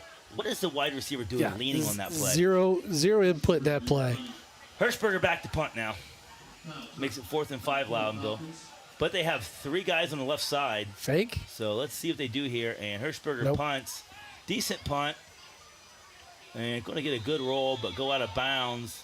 They're punting it away, punting it safe every time. So Hillsdale starts over at the 29-yard line, looks like. They're 29, but last 2 drives have been surgical pass run, positive yards, chunk plays. It's fine. I'm showing that. And if you're Loudonville, now it's do or die. Do or die. Now it's definitely. do or die. Yep. Got it. Not only is it do or die, but you need a quick 3 and out, not a long drive, then a turnover or something. You need to do something right now. A drive ending and a field goal is just as bad as a drive ending and a touchdown for Loudonville because it's a 3-possession game. Yep. Hillsdale comes out, 3 receivers right, 2 receivers left. Obvious pass here. Setting up that screen. Pump fake, looking deep. Now Lewis rolls to his right, trying to find a man. We got a pass interference call in the backfield, though. That's going to be holding on the defense probably. But Lewis is sacked. I don't think it's going to matter. We got a flag in the back end. Looks like it's going to be a pass interference from where that's thrown from. But good pressure by the Birds, forcing Lewis right, and then they don't lose contain this time. I think it's going to be pass. I think it's going to be holding on the defense. Holding, defensive probably, yeah. holding, yeah. Yep. Holding. Offense. Oh. And where they threw that? From 20 on the other side. You know, Wow. okay. Hey, we're not down the field. Hey. I never try and be critical of referees but This guy wants to get involved in the game, bud. yeah, that ball was thrown where you'd normally see defensive pass. Fucked him. And the holding was behind the line of scrimmage, so the hold that's marked off from the spot of the foul. But hey, remind me, Ken, what happened last time it was 1st and 35? Yeah, exactly. Got 33 yards out of it. So it's first. Guy that threw that flag was 35 yards away from that hold. 1st and 21. There's somebody critical of Hillsdale these last 2 games. It's been penalties. 1st and 21. Give to Lewis up the middle. Oh, boy, this is trouble. This is trouble, and he is ahead. Gets almost all those yards back and then some. Incredible. Gets all those. Gets those yards back and then some. Up the gut run play. Gashes Loudonville for a big gain, and it's going to set up 2nd and 3. Boy, Loudonville again had him pinned back and just could not get him on the ground. They're going to call it 2nd and 5. I don't know how that's not 2nd and 5, but give to Lewis at the middle. Oh, their Loudonville stuffs it at the line of scrimmage. Lewis had a hard time holding on the ball there. I'm sorry, Sloan. Give to Sloan. He almost get the ball stripped. Makes it 3rd and short. That time Loudonville collapsed down. Great play by number 60 for Loudonville. Well, when your passing game is as potent as Trevor Hillsdale Dawson. is, it sets that run up for Owen Sloan every time. So 3rd and short here for Hillsdale. Loudonville's defense a bit bipolar right now. Quick pass, screen play. That's a 1st down and a penalty flag again. That's probably going to be a hold again on number 11. I'm betting Trevor Robinholt.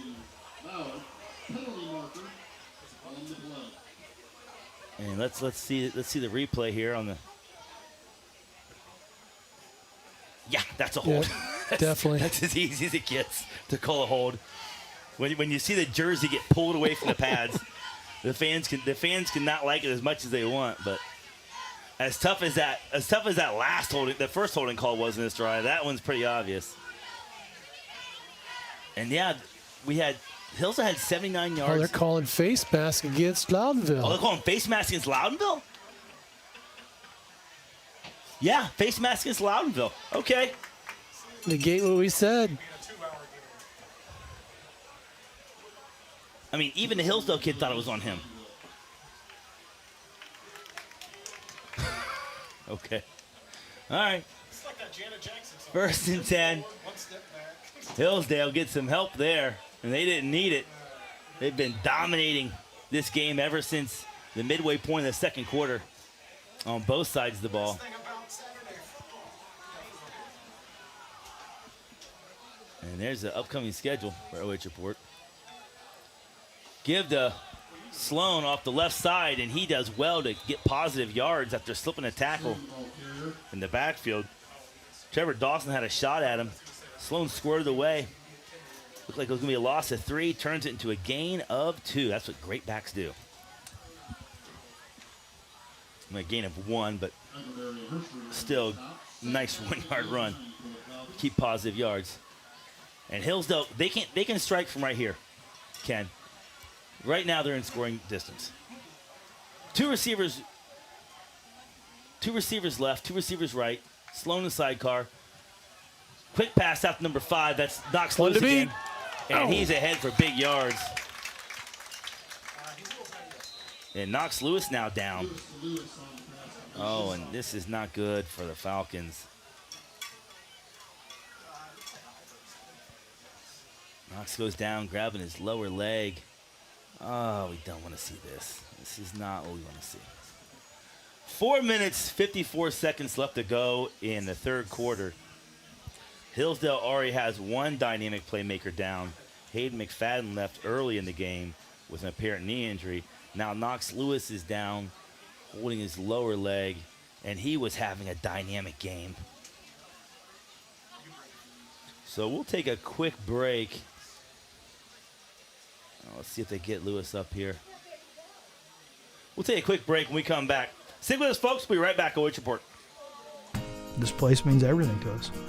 This is where we come together. We do all of our birthdays out here. We grill hamburgers and hot dogs. We fish.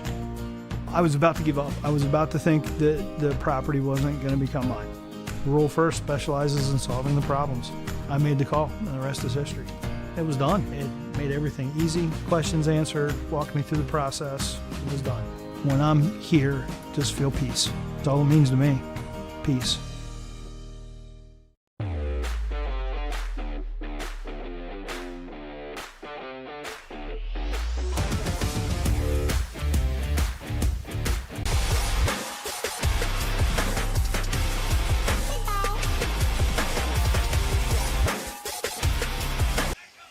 Knox Lewis walks off on his own power. That's great to see. He's trying to loosen that thing up as we go back, and that's a pitch to Sloan. Sloan's got the corner on the right side, drops the pads, and bulls ahead for a gain of about 9 yards on 1st and 10. And look for Coach Klein just to take his time on this drive again. Score with as little time left in the 4th quarter. Really salt this thing away with 2 dynamic playmakers now out. Sloan in the sidecar next to Lewis. 2 receivers right, 2 receivers left. 1st and 10. Pitch to Sloan on the right side. He gets the corner, and we've got a flag. No flag. That's going to be a personal foul, I'm betting. Number 54 for Hillsdale, and number 0, Chase Wright for Loudonville. 54. Called a holding against us. Is that holding against Hillsdale? Hillsdale, again? yep. Hasn't hurt him yet, the penalties. They get the yardage back every single time. Yeah. AT says to get the yards back every single time in one play. So, referee is still sorting this thing out. We'll figure out what's going on. 4:26 left to go in the 3rd quarter.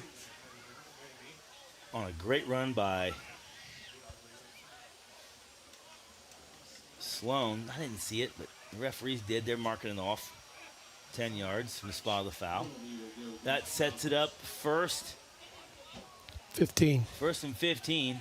Hasn't hurt the Falcons yet. Up 21-0.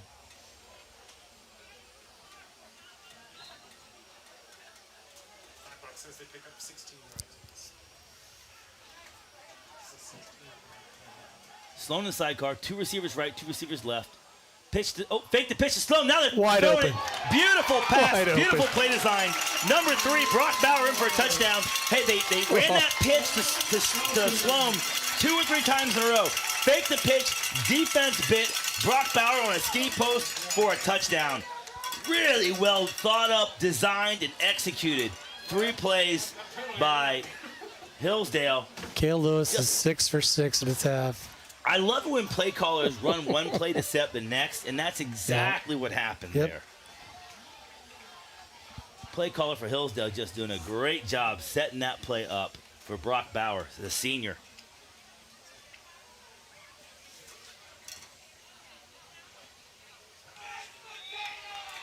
And that makes it Hillsdale 28, Loudonville nothing.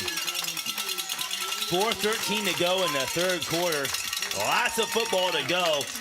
And Loudonville finding themselves in a precarious situation as they're staring down the barrel of a running clock with just 1 possession. Stick with us. We'll be right back. When it comes to comfort, every degree matters. At Buckeye Horizon, we proudly install and maintain Trane heating and cooling systems built to last, engineered for performance. And with our expert service, your home stays comfortable year-round. No matter the season, we'll keep your system running at its best. Call Buckeye Horizon at 419-529-2738, your local Trane comfort specialist.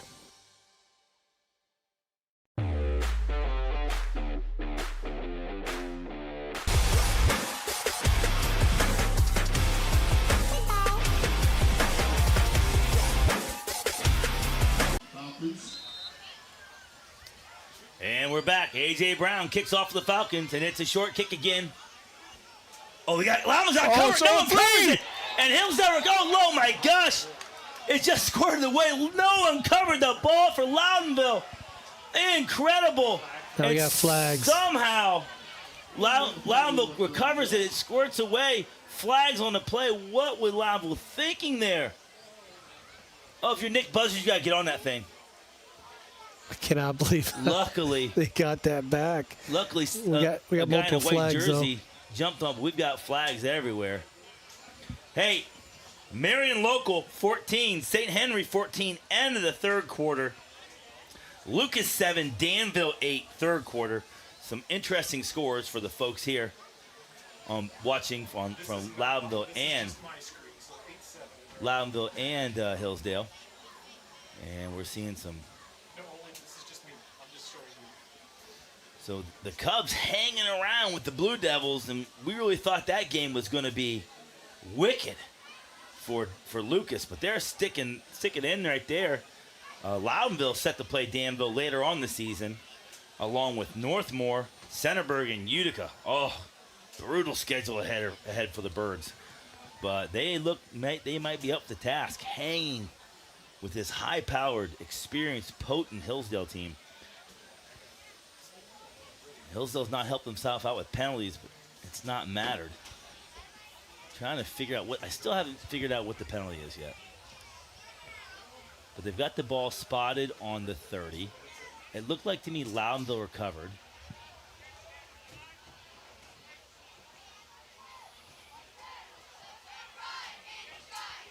What's going way back? So it's on Loudonville. Personal foul. Lots of personal fouls.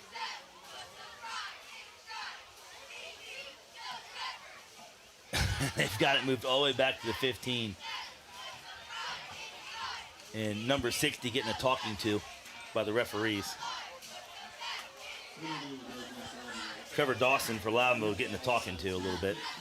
And where he set the play, but Loudonville went from having it to 30 to having it to 15. Just shooting themselves in the foot over and over and over again. So Loudonville takes over. 1st and 10 from the 15. Desperately needing a scoring drive here to stay in this game. Power run set, wing tee.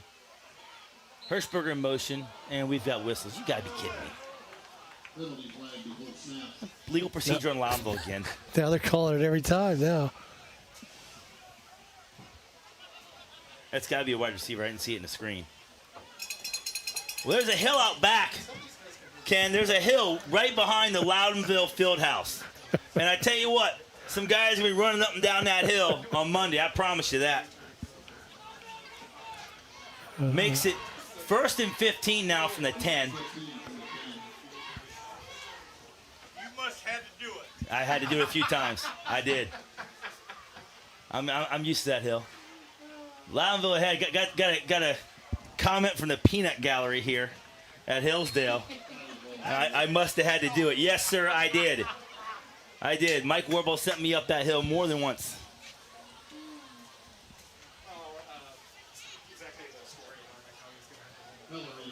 And it's 2nd and 15 after a no-gain run play by Loudonville. Clock ticking.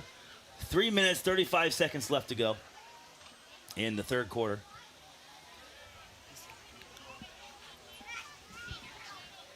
Loudonville in the power run set here. Wing tee. Coffin in the fullback spot. Chase right under center. Jet sweep. And that's Hirschberger. And he bangs ahead for a short gain. But man, Hillsdale is flying to the football.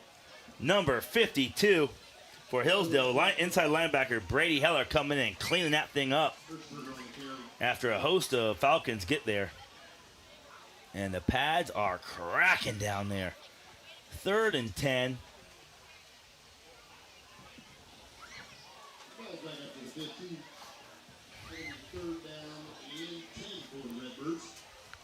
Loudonville's only had 15 yards in offense this half. Brutal. Credit Hillsdale's defense. Like I said, they're balanced. They just play everything so well. That's Hirschberger. I'm sorry, Cayley in motion. Right under center. Rolls out to his right. Looking deep. Got a man. Oh, and just overshoots him. He had Hirschberger open. Just could not put it on the pads, and Loudonville forced a punt. And they're going to give the ball to Hillsdale, probably on the Loudonville side of the 50-yard line, I got to imagine. Hirschberger's been an effective punter all night, punting it away from Turk. But I got to imagine Hillsdale's going to pin their ears back and get after this one. Nope, they're playing it safe. Hirschberger on the punt. Gets away a decent punt. Gets a good roll. Oh. Yeah, Hillsdale fans aren't happy with that. Yeah, how's that not a hold? Yeah, Kaylee was pulling this guy down the field. I can't quite understand that one. And well, the officials weren't even close to it. Yeah, the officials weren't in a good spot to make that call, but you can see Kaylee pulling his man down there, trying to get him to run into it. Kaylee trying to get him to run into it, and then the Hillsdale kid actually just falls on it. Hillsdale fans not happy with it. I can't say that I disagree with them. That's pretty egregious holding. Kaylee trying to get the Hillsdale kid to touch the ball so it's alive.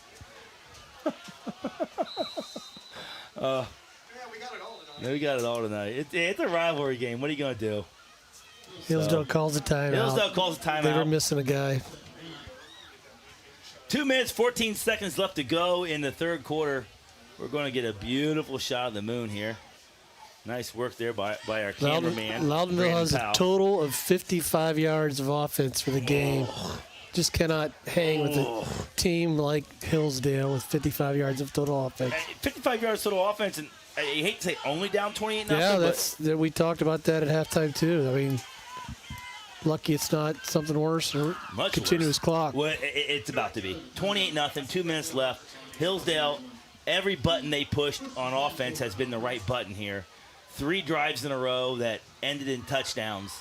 They've been surgical, chunk plays, running and passing. 2 receivers right, 2 receivers left. Handoff to Sloan up the middle. He's met behind the line of scrimmage. Nice coverage. Loss of 1. Loss of 1. Nice play, trying to get a number on that tackler.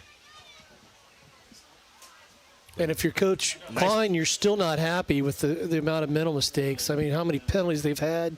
Well, they had a lot of penalties last week, too, Ken. You got to start eliminating those things when it comes down to some bigger games here. Week 12, you're going to want to eliminate those in Week 12. Yep. Before Week 12. So 2 receivers right, 2 receivers left. Pitch to Sloan off the left side now. Worst hit the corner. We got flags everywhere. I'm not going to guess what it is. I've guessed wrong too many times. Well, I thought 9 had a heck of a block, but maybe they're calling a hold on him here. Look at 9 block.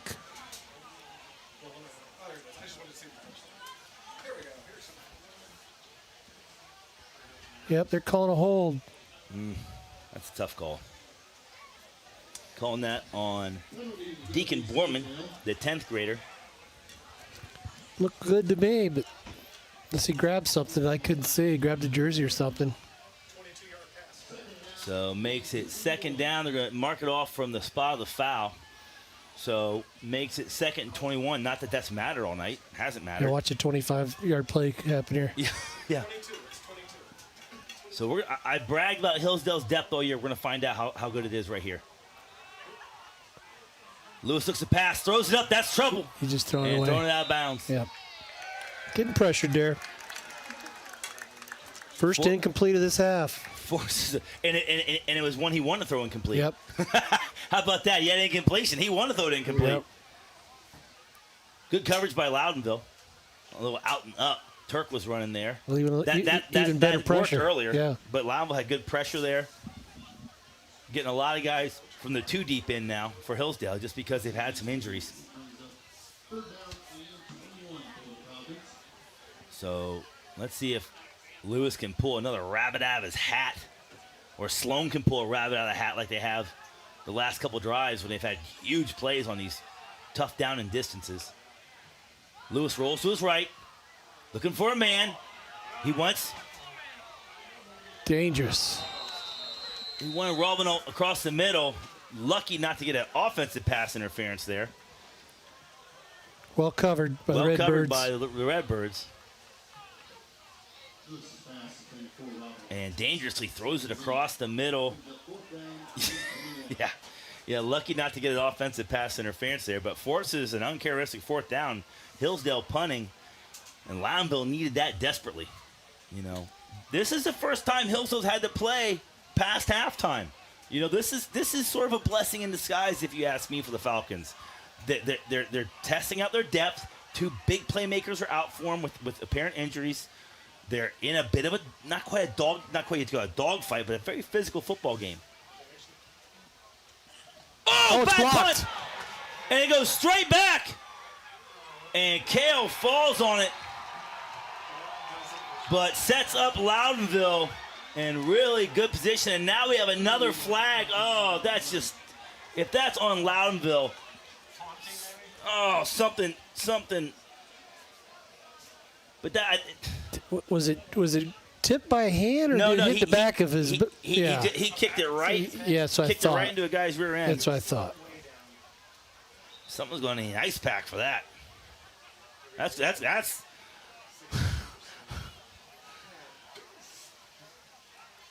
Oh no! Someone got a hand on it. Yeah, Loudville guy got a hand on it. Blocked punt. So it looked like it went off a offensive or a lineman, but it was a blocked punt. And we have personal foul on Loudonville. Just inexcusable. Absolutely inexcusable. So is that after the play or before the play? It's got to be after the play, as late as that penalty was. Yeah, 1st and 10, Loudonville. But just absolutely inexcusable personal foul.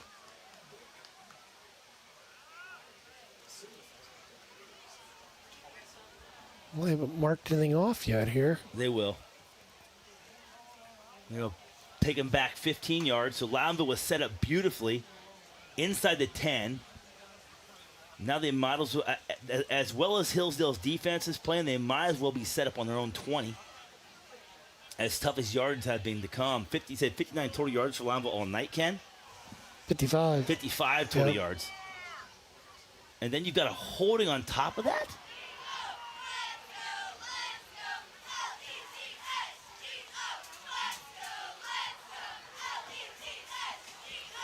I don't know. I'm confused. I'm completely lost. I'm sorry. Apologize to all those viewers at home for not being able to straighten this out sooner. But Loudonville takes over. It looked like they just called a holding, Ken. It wasn't a personal foul. It was a holding. So it just moved him back 10 yards. But still, just what are you doing holding? When you just block. Holding on what return? I mean, what? Yeah, what return was being held? But I mean, if the guy's trying to get down the field and you're holding him, and that could be a makeup call from the blown holding on the last punt. So Loudonville sets up on a 19. Best opportunity of the night after a block punt. Kaufman in the backfield, right under center. Give it off the left side.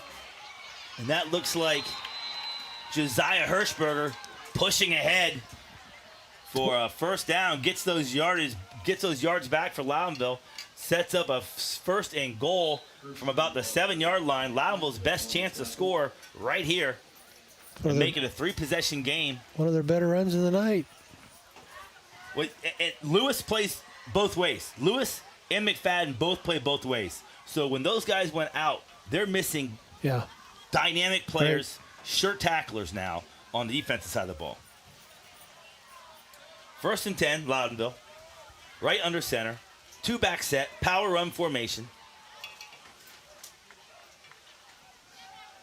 Give to Kaufman, and he pushes ahead for 2 or 3 yards. And this is where Hillsdale's been great. They'll start to creep those linebackers and safeties up to the line of scrimmage. Everything gets condensed. And just defending the goal line. I've always felt like, Ken, in goal line defense, I don't mind if they want to try and put it over my head to beat me. I just don't want to beat me run right at me. That's the end of the 3rd quarter. Hillsdale on top of Loudville, 28-0 in what's been a backyard brawl. Stick with us. When we come back, we start the 4th quarter of Loudonville.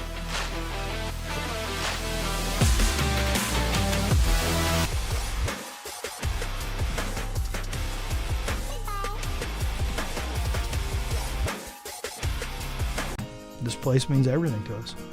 This is where we come together. We do all of our birthdays out here. We grill hamburgers and hot dogs. We fish. I was about to give up. I was about to think that the property wasn't going to become mine. Rural First specializes in solving the problems. I made the call, and the rest is history. it was done. It made everything easy, questions answered, walked me through the process. It was done. When I'm here, just feel peace. That's all it means to me. Peace.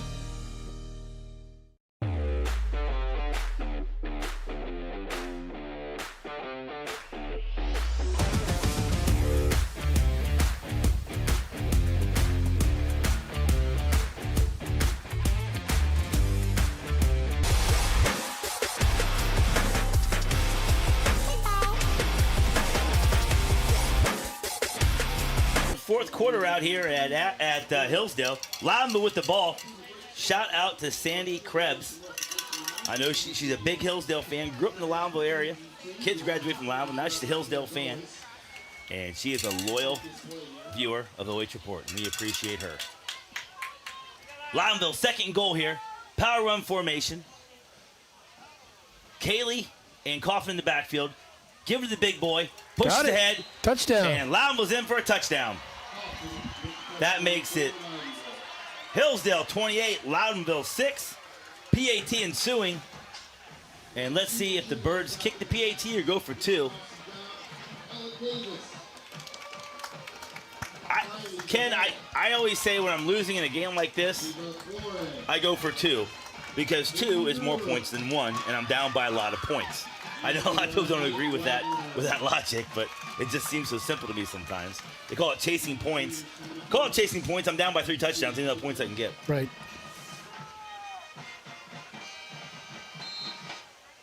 But Loudonville sets up for the kick and set up on the left hash for the kick. That's interesting.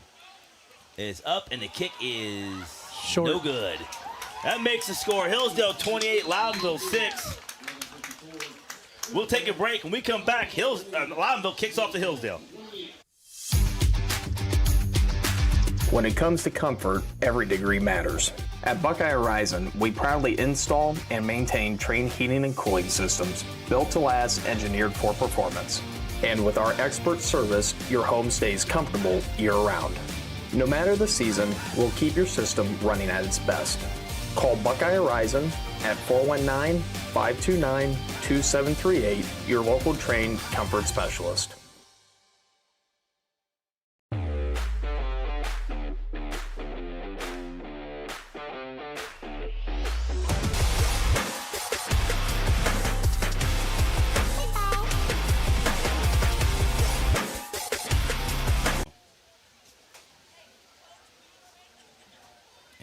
Back as Loudonville kicks off again, set up on the left hash there for the PAT. I've not seen that before, but still just a bit short.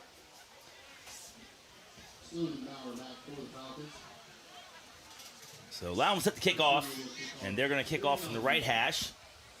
And Sloan and Bauer back on the return. That's Hirschberger, the senior, set the kick. See if Loudonville's onside or kicks it short, and they kick it deep. Bauer underneath it. Makes one man miss and is ahead up for good field position, and Hillsdale will get the ball about the 32-yard line. So Loudonville plays that thing straight up, kicks off. Good coverage. Nice return by Bauer. Make one move and get upfield. And right there he does. Upfield and gang tackle by a host of Redbirds. But Hillsdale takes over on offense. And outside that last drive where they had some self-inflicted errors and a blocked punt, the 3 drives before that were absolutely surgical. Hillsdale comes to the line. Power run set. 2 receivers in the formation. Wing back on the right. Give to Sloan. Stutter step in the hole. Gets through it. Oh, great job, Owen Sloan. He's gone. Down the sidelines. He's gone. And great job.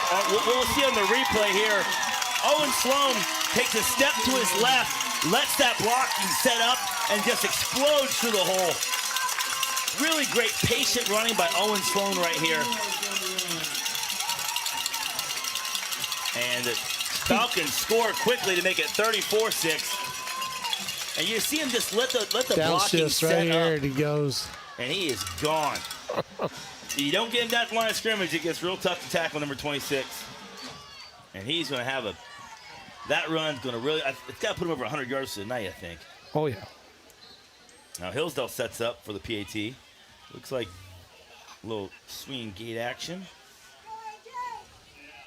And A.J. Bauer on for the kick. Set up in a traditional spot, middle of the field. Up, and it is good. Makes the score, Hillsdale 35, Loudonville 6. Beautiful run by Owen Sloan down the sidelines. And stick with us, we are right back.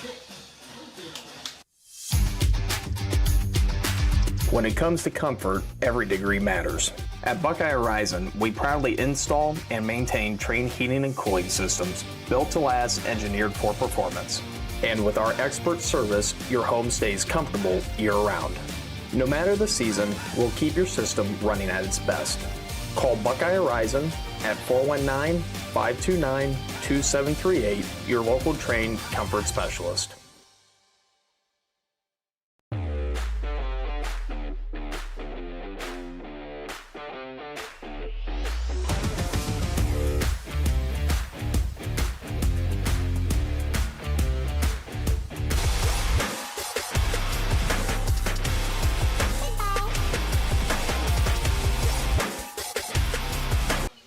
Scores from around the area. Danville, Lucas, 14-14. Here's a kickoff. Short kick. Loudonville covers it and gets down. Nice job by the Loudonville return man there. Number 6, Kaufman, to cover it and get down. Danville, Lucas, 14-14. Marion, Local, and St. Henry. Local up 21-14 over St. Henry. 7 minutes to go. So Local starting to pull away a little bit. Loudonville now sets up the ball with the ball on the 36-yard line. Decent field position for Loudonville, but Hillsdale willing to consent that field position and not kick it deep to Kaylee again, who had a huge return earlier. 11:34 to go in the game. Hillsdale just knocking on the door of a running clock. They need probably one more possession. Loudonville has to score here. Empty backfield for Chase Wright. Under center, Hirschberger in motion, jet sweep to Hirschberger. He's got the corner, turns it up. Hirschberger's in the clear. Nice carry. And no flags. It was some close calls there. But Hirschberger ahead for the best run of the night for the Birds. And look at number 44 blocking all the way down the field for Loudonville. 1st and 10 for the Birds on their best play of the night. Little jet sweep to Hirschberger. Like I said, the toughest 157-pound kid on the field. Chase Wright brings the ball, brings the play into the huddle. 2-back set. That's Hirschberger and Kaufman in the backfield. Kaylee at the wing. Power run formation. Pitch to Kaufman. And the big boy squares his shoulders up and pushes ahead for a positive gain of about 5 yards you're going to give him here. And I like it. I know you're down 34-6, Ken, but Loudonville is just going to do what they do, right? Down by a lot of points here, but you've got big games coming up, and you need to just get positive reps in and get and work your game. Do what you do. Yeah, you need to have some good things to talk about after the games. Look at 2-back set, Kaylee and Kaufman. Kaufman with the ball again. Up the middle. Stood up this time. Oh, nice play by both guys there. Little Oklahoma drill action going on. And that looked like maybe Aiden Hoffman stood him up there. Can't get a number, but great defensive stand there by the Falcons. Meeting the big 220-pounder in the gap. Just old school Oklahoma drill going on down there. Saturday morning film's just a little more tolerable if you got some positive things to talk about. Those are fun plays, man. I mean, on film, watching plays like that, I love it. It doesn't seem like much, but that's good football. 3rd and manageable here for Loudonville. Single back set, right under center, power run formation. Right rolling out to his left, flips his hips, throws it downfield. Nice throw. And completes it to number 22. Yeah, it's a conversion. Number 22. I'm looking for that's Dakota Wright. That's Chase's brother. So we got a Lewis and Lewis connection on for the Falcons. For the Birds, it's the Wright connection. Chase Wright to Dakota Wright for a nice game. 17 yards. 17-yard pass play. That's a biggest one of the night. Biggest play of the night for them through the air. So on this drive, they had their best run and their best pass of the night.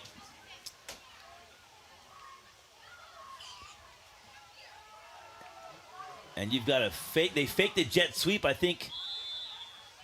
Trying to figure out who had the ball there.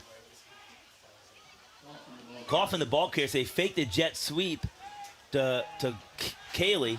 Faked the jet sweep to Kaylee. Give the ball on kind of a counter dive to Kaufman ahead for 6 yards. That's wing T running, scrum run at its best. Fake the sweep, give to the fullback. Usually the traditional is fake the fullback up the middle, give the counter going around the running back. They just reverse engineer that play, fake it to the wing back, give it to the running back. Power run set. Fake to Hirschberger again, give to, looks like Kaylee. Give to Kaylee up the middle. Loudonville ahead for another Sloan Concrete first down. Another first down. Loudonville on a surgical drive now. Just when they needed it most. They want to make this, at least make this a 4-quarter game. Stay out of the running clock territory.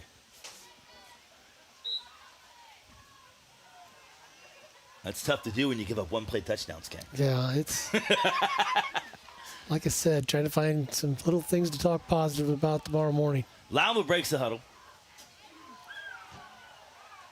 Wing T formation. Kaufman in the fullback spot. They fake the sweep again. They give the Kaufman again in the middle, and he bowls ahead again for another first down. It's going to make it 1st and goal from about the 1. Loudonville just churning out yards on this drive. Again, fake that jet sweep to Kaylee. Give the ball to Kaufman, who's been an absolute workhorse tonight for the Birds. They're going to have more yards this drive than they had the entire game. You're right, Ken. 7:43 to go in the game. Loudonville refusing to go quietly into the night.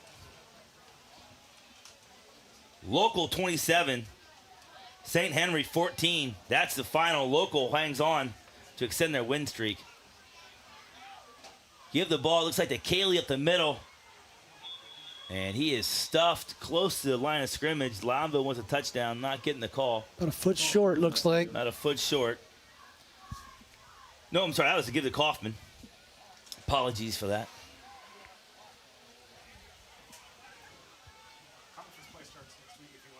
Conference play for both these teams starts next week. Loudonville off to the KMAC. Hillsdale off to the Wayne County League. Both very strong small school leagues in this area and around and really some of the best small school conferences around the state. 2-back set for Loudonville. Power run formation. Give the big boy up the middle again. He bowls ahead, and there the Loudonville offensive line just absolutely changed the line of scrimmage and drove the entire Hillsdale defense back into the end zone. And that is a touchdown for the Birds. Makes it Hillsdale 35, Loudonville 12.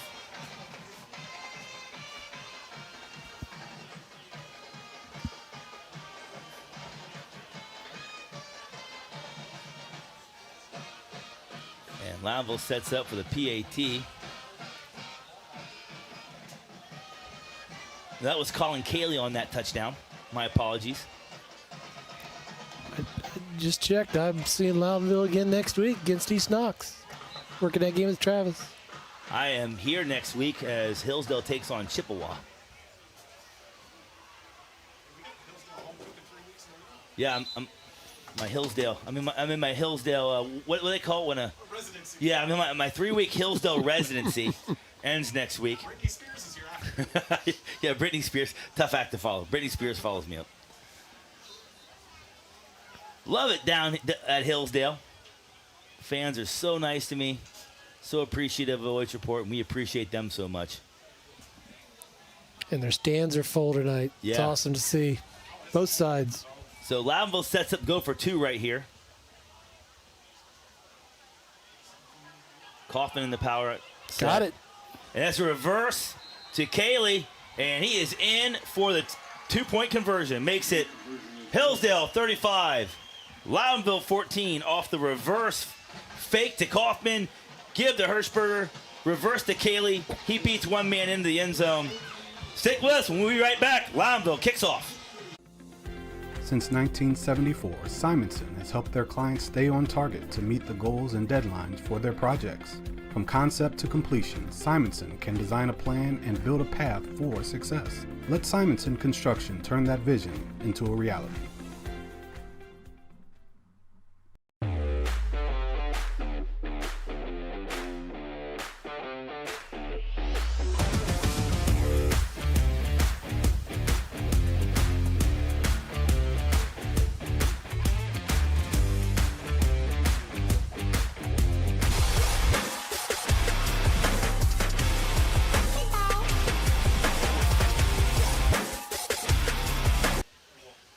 We're back.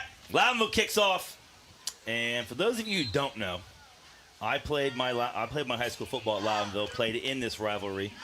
And I love walking around and talking to some of the guys I played against, and I'm getting some great text messages from guys I played against. A little bit of ribbing going on. It's good-natured. I love it. I can take as good as I can get. Loudonville short kick. Fielded off the turf by Bauer, and he gets it ahead to the 31-yard line. Hillsdale, one play, touchdown last drive, following 3 drives before that were surgical.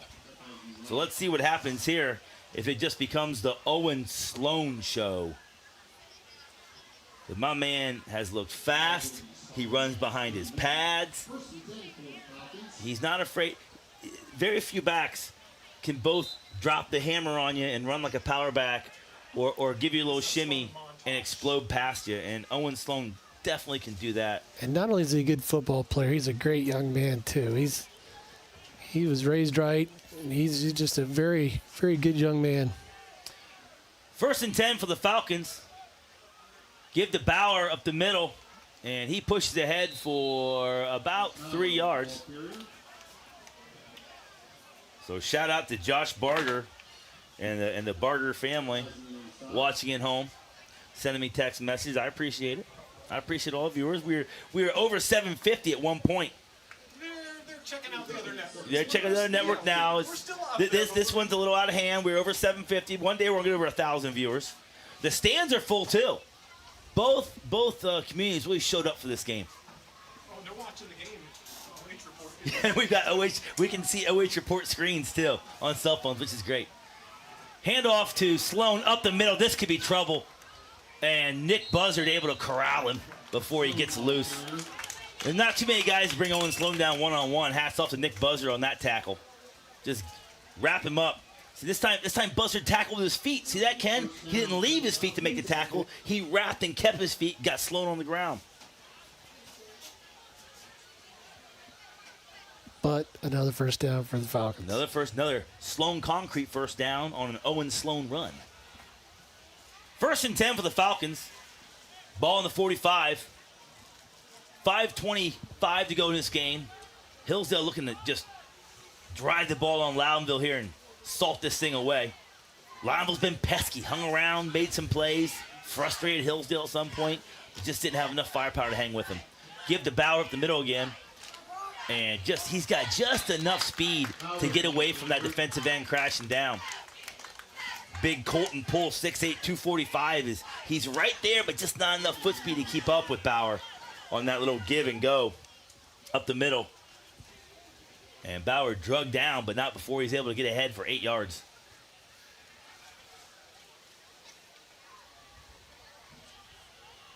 Second and about 3. Hillsdale taking their time now.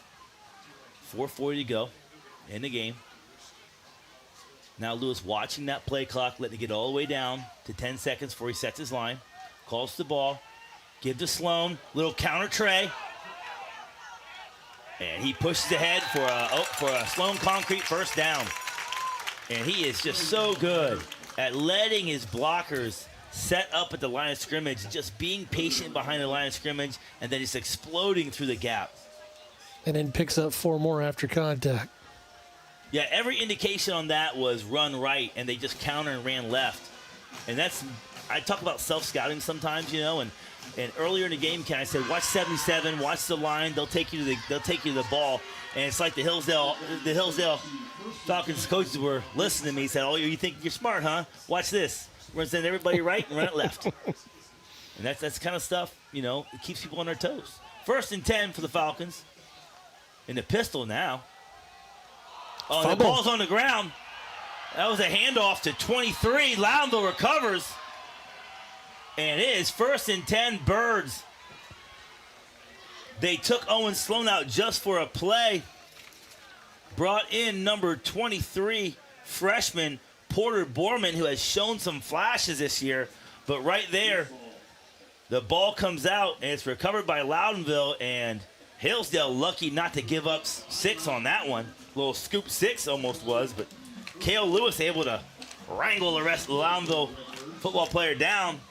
And now Loudonville had a nice drive last time. 3:40 to go. Can they get another one on the board here before the end of the game?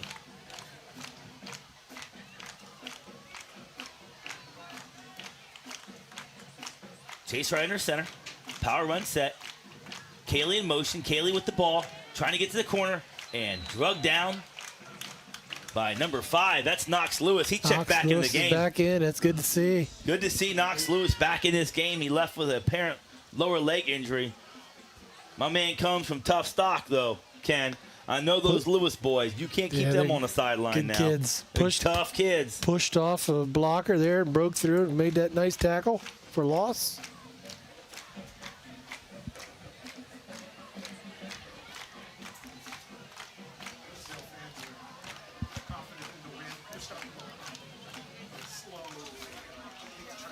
Loudville now under center. Chase right. Power run set again. 2nd and 11. Looking to pass. Rolls to his left. He's got a man. And that is complete, but we're going to holding call probably. It was going to be a 9-yard gain. That was a right-to-right connection again, but that's coming back. That's holding on Loudonville. Wow. Going to move it back 10 yards. I didn't see it. I have no idea where that holding was. I have no idea. I don't. I literally have no idea where that holding call is called. Who that was called on. 2 minutes, 50 seconds left to go in the game. Loudonville with a fumble recovery, but had a promising completion negated by a holding call. Let's see if I can see it here. Nope. Sorry, can't see it. He didn't catch it anyways. Zack. Oh, he went out of bounds? No. Ball hit the ground anyways. Ball hit the ground. Yeah. It was going to be makes incomplete. it 2nd and 21, which for Hillsdale has not been a problem all night. For Loudonville, huge problem. 3 receivers left, 2 receivers right. Shotgun formation for Chase Wright. This is not conventional football for Loudonville. And we've got stoppage. Delay a game? Delay a game on Loudville. They must have, I think they broke the huddle with 12 men.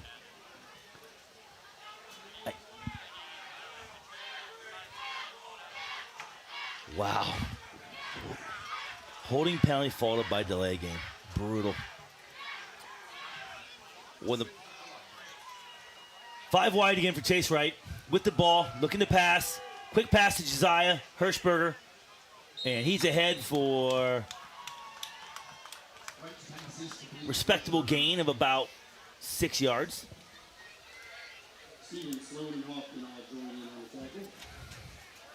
Sloan in on tackle. Man, Sloan's everywhere. And he just shows up everywhere. On defense, on offense.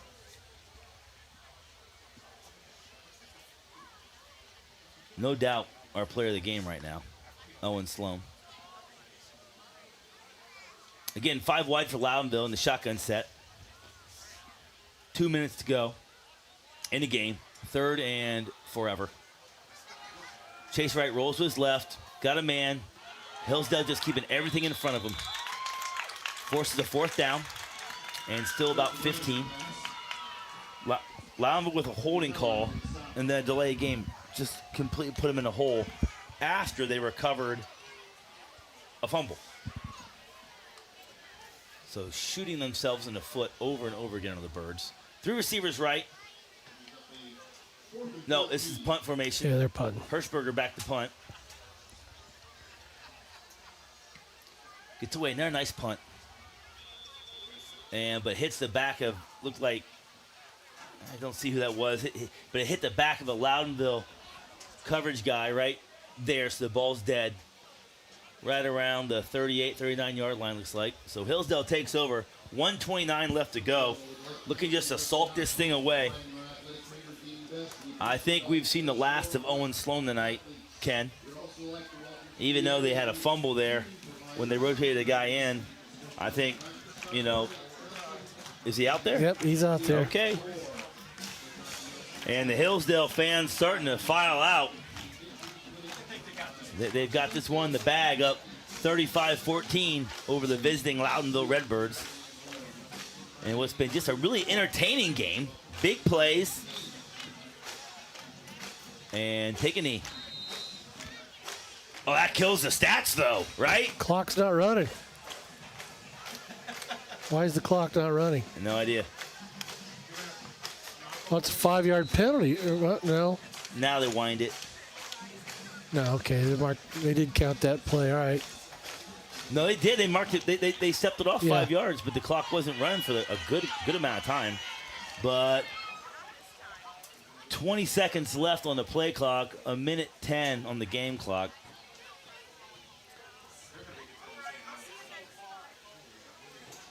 And Hillsdale in victory formation.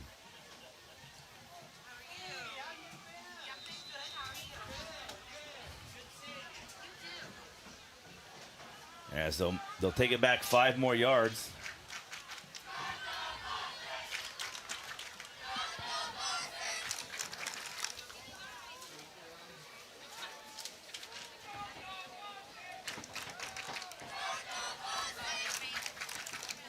.33 seconds left to go.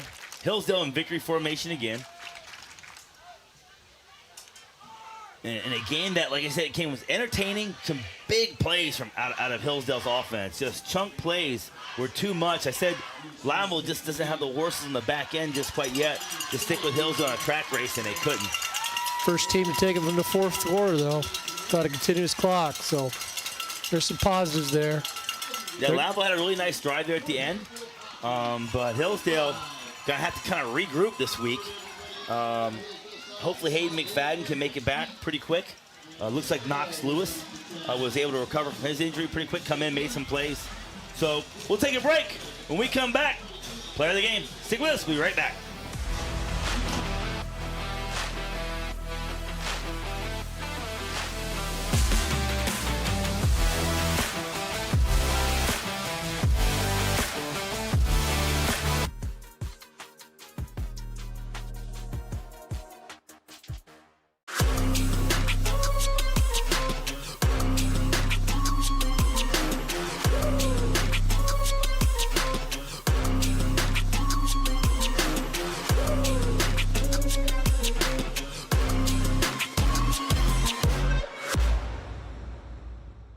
Looking for the best high school sports coverage in Ohio? You found it right here on the OH Report. From the field to the court, we've got it all. OH Report brings you local coverage like nobody else in the area, live and free. Follow OH Report now and never miss a moment of the action. Don't just watch, be a part of the game with OH Report, the future of local sports. Since 1974, Simonson has helped their clients stay on target to meet the goals and deadlines for their projects.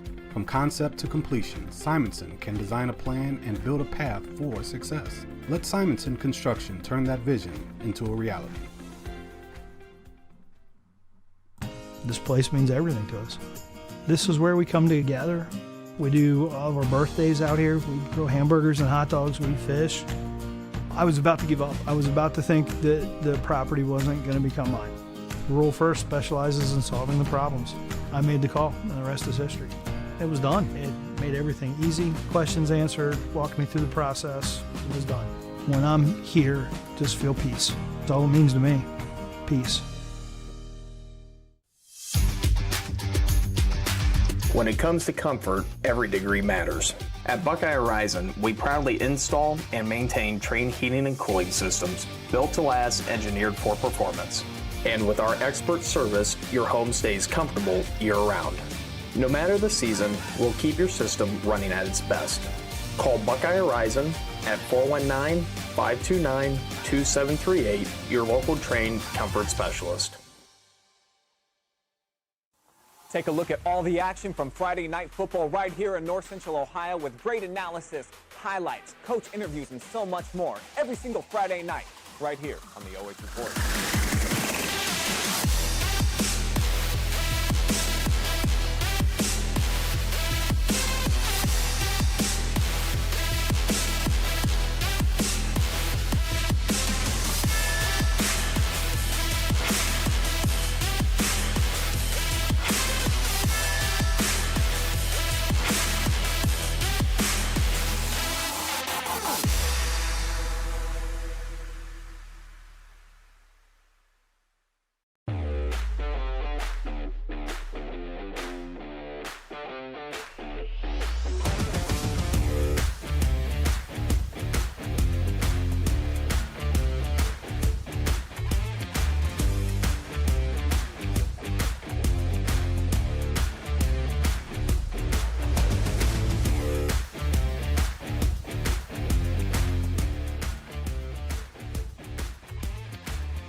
You just enjoyed live and free high school football from Jeromesville, Ohio, where the Hillsdale Falcons downed the Loudonville Redbirds 35-14.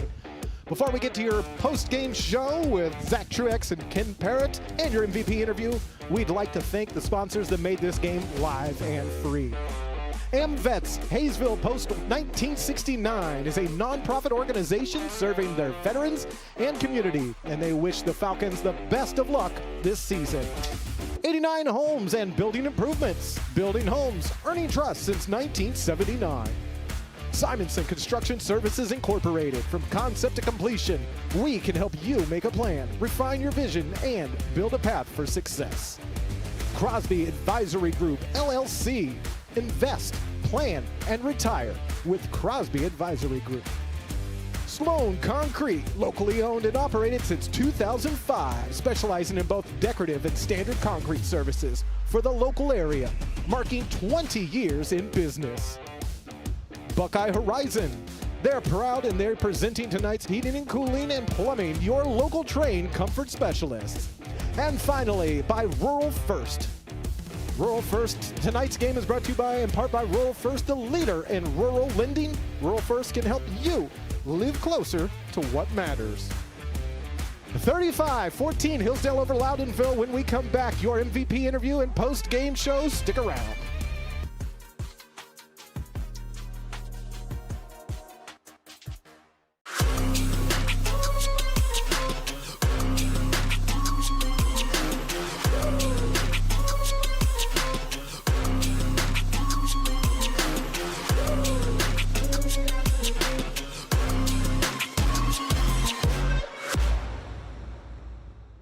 Looking for the best high school sports coverage in Ohio? You found it right here on the OH Report. From the field to the court, we've got it all. OH Report brings you local coverage like nobody else in the area, live and free. Follow OH Report now and never miss a moment of the action. Don't just watch, be a part of the game with OH Report, the future of local sports. Since 1974, Simonson has helped their clients stay on target to meet the goals and deadlines for their projects. From concept to completion, Simonson can design a plan and build a path for success. Let Simonson Construction turn that vision into a reality. This place means everything to us. This is where we come together. We do all of our birthdays out here. We grill hamburgers and hot dogs. We fish. I was about to give up. I was about to think that the property wasn't going to become mine. Rural First specializes in solving the problems. I made the call, and the rest is history. It was done. It made everything easy. Questions answered, walked me through the process. It was done. When I'm here, just feel peace. That's all it means to me. Peace. When it comes to comfort, every degree matters. At Buckeye Horizon, we proudly install and maintain train heating and cooling systems built to last, engineered for performance. And with our expert service, your home stays comfortable year-round. No matter the season, we'll keep your system running at its best. Call Buckeye Horizon at 419-529-2738, your local trained comfort specialist. Take a look at all the action from Friday night football right here in North Central Ohio with great analysis, highlights, coach interviews, and so much more every single Friday night right here on the OH Report.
And we're back here at Hillsdale High School.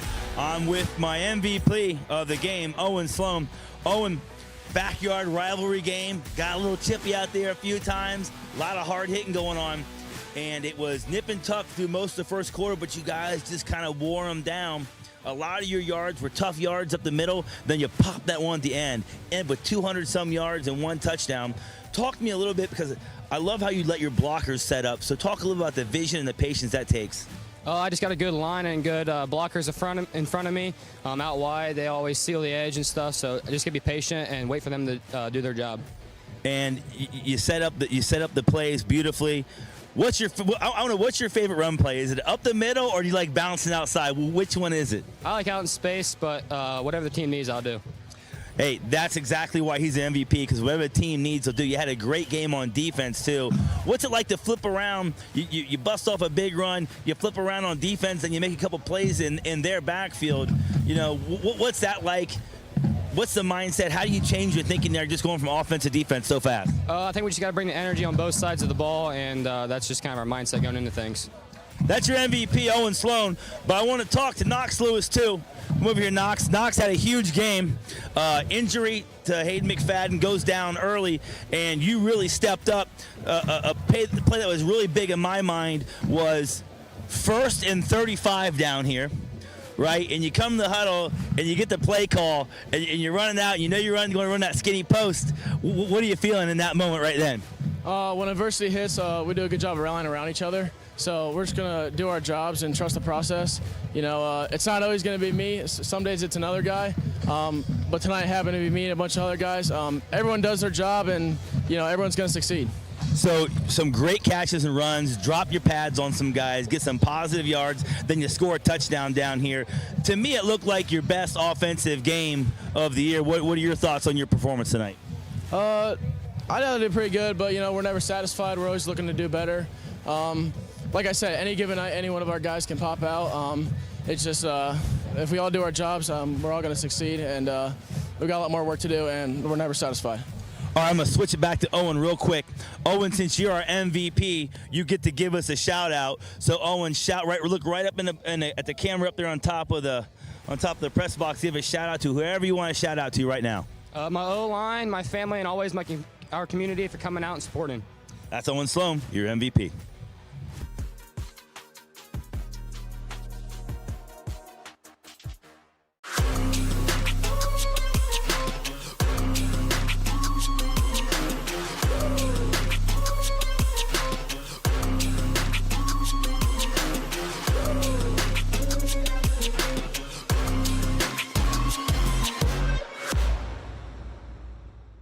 Looking for the best high school sports coverage in Ohio? You found it right here on the OH Report. From the field to the court, we've got it all. OH Report brings you local coverage like nobody else in the area, live and free. Follow OH Report now and never miss a moment of the action. Don't just watch, be a part of the game with OH Report, the future of local sports. Since 1974, Simonson has helped their clients stay on target to meet the goals and deadlines for their projects. From concept to completion, Simonson can design a plan and build a path for success. Let Simonson Construction turn that vision into a reality. This place means everything to us. This is where we come together. We do all of our birthdays out here. We grill hamburgers and hot dogs. We fish. I was about to give up. I was about to think that the property wasn't going to become mine. Rural First specializes in solving the problems. I made the call, and the rest is history. It was done. It made everything easy. Questions answered, walked me through the process. It was done. When I'm here, just feel peace. That's all it means to me. Peace. When it comes to comfort, every degree matters. At Buckeye Horizon, we proudly install and maintain Trane heating and cooling systems built to last, engineered for performance. And with our expert service, your home stays comfortable year-round. No matter the season, we'll keep your system running at its best. Call Buckeye Horizon at 419-529-2738, your local Trane comfort specialist. Take a look at all the action from Friday night football right here in North Central Ohio with great analysis, highlights, coach interviews, and so much more every single Friday night right here on the OH Report.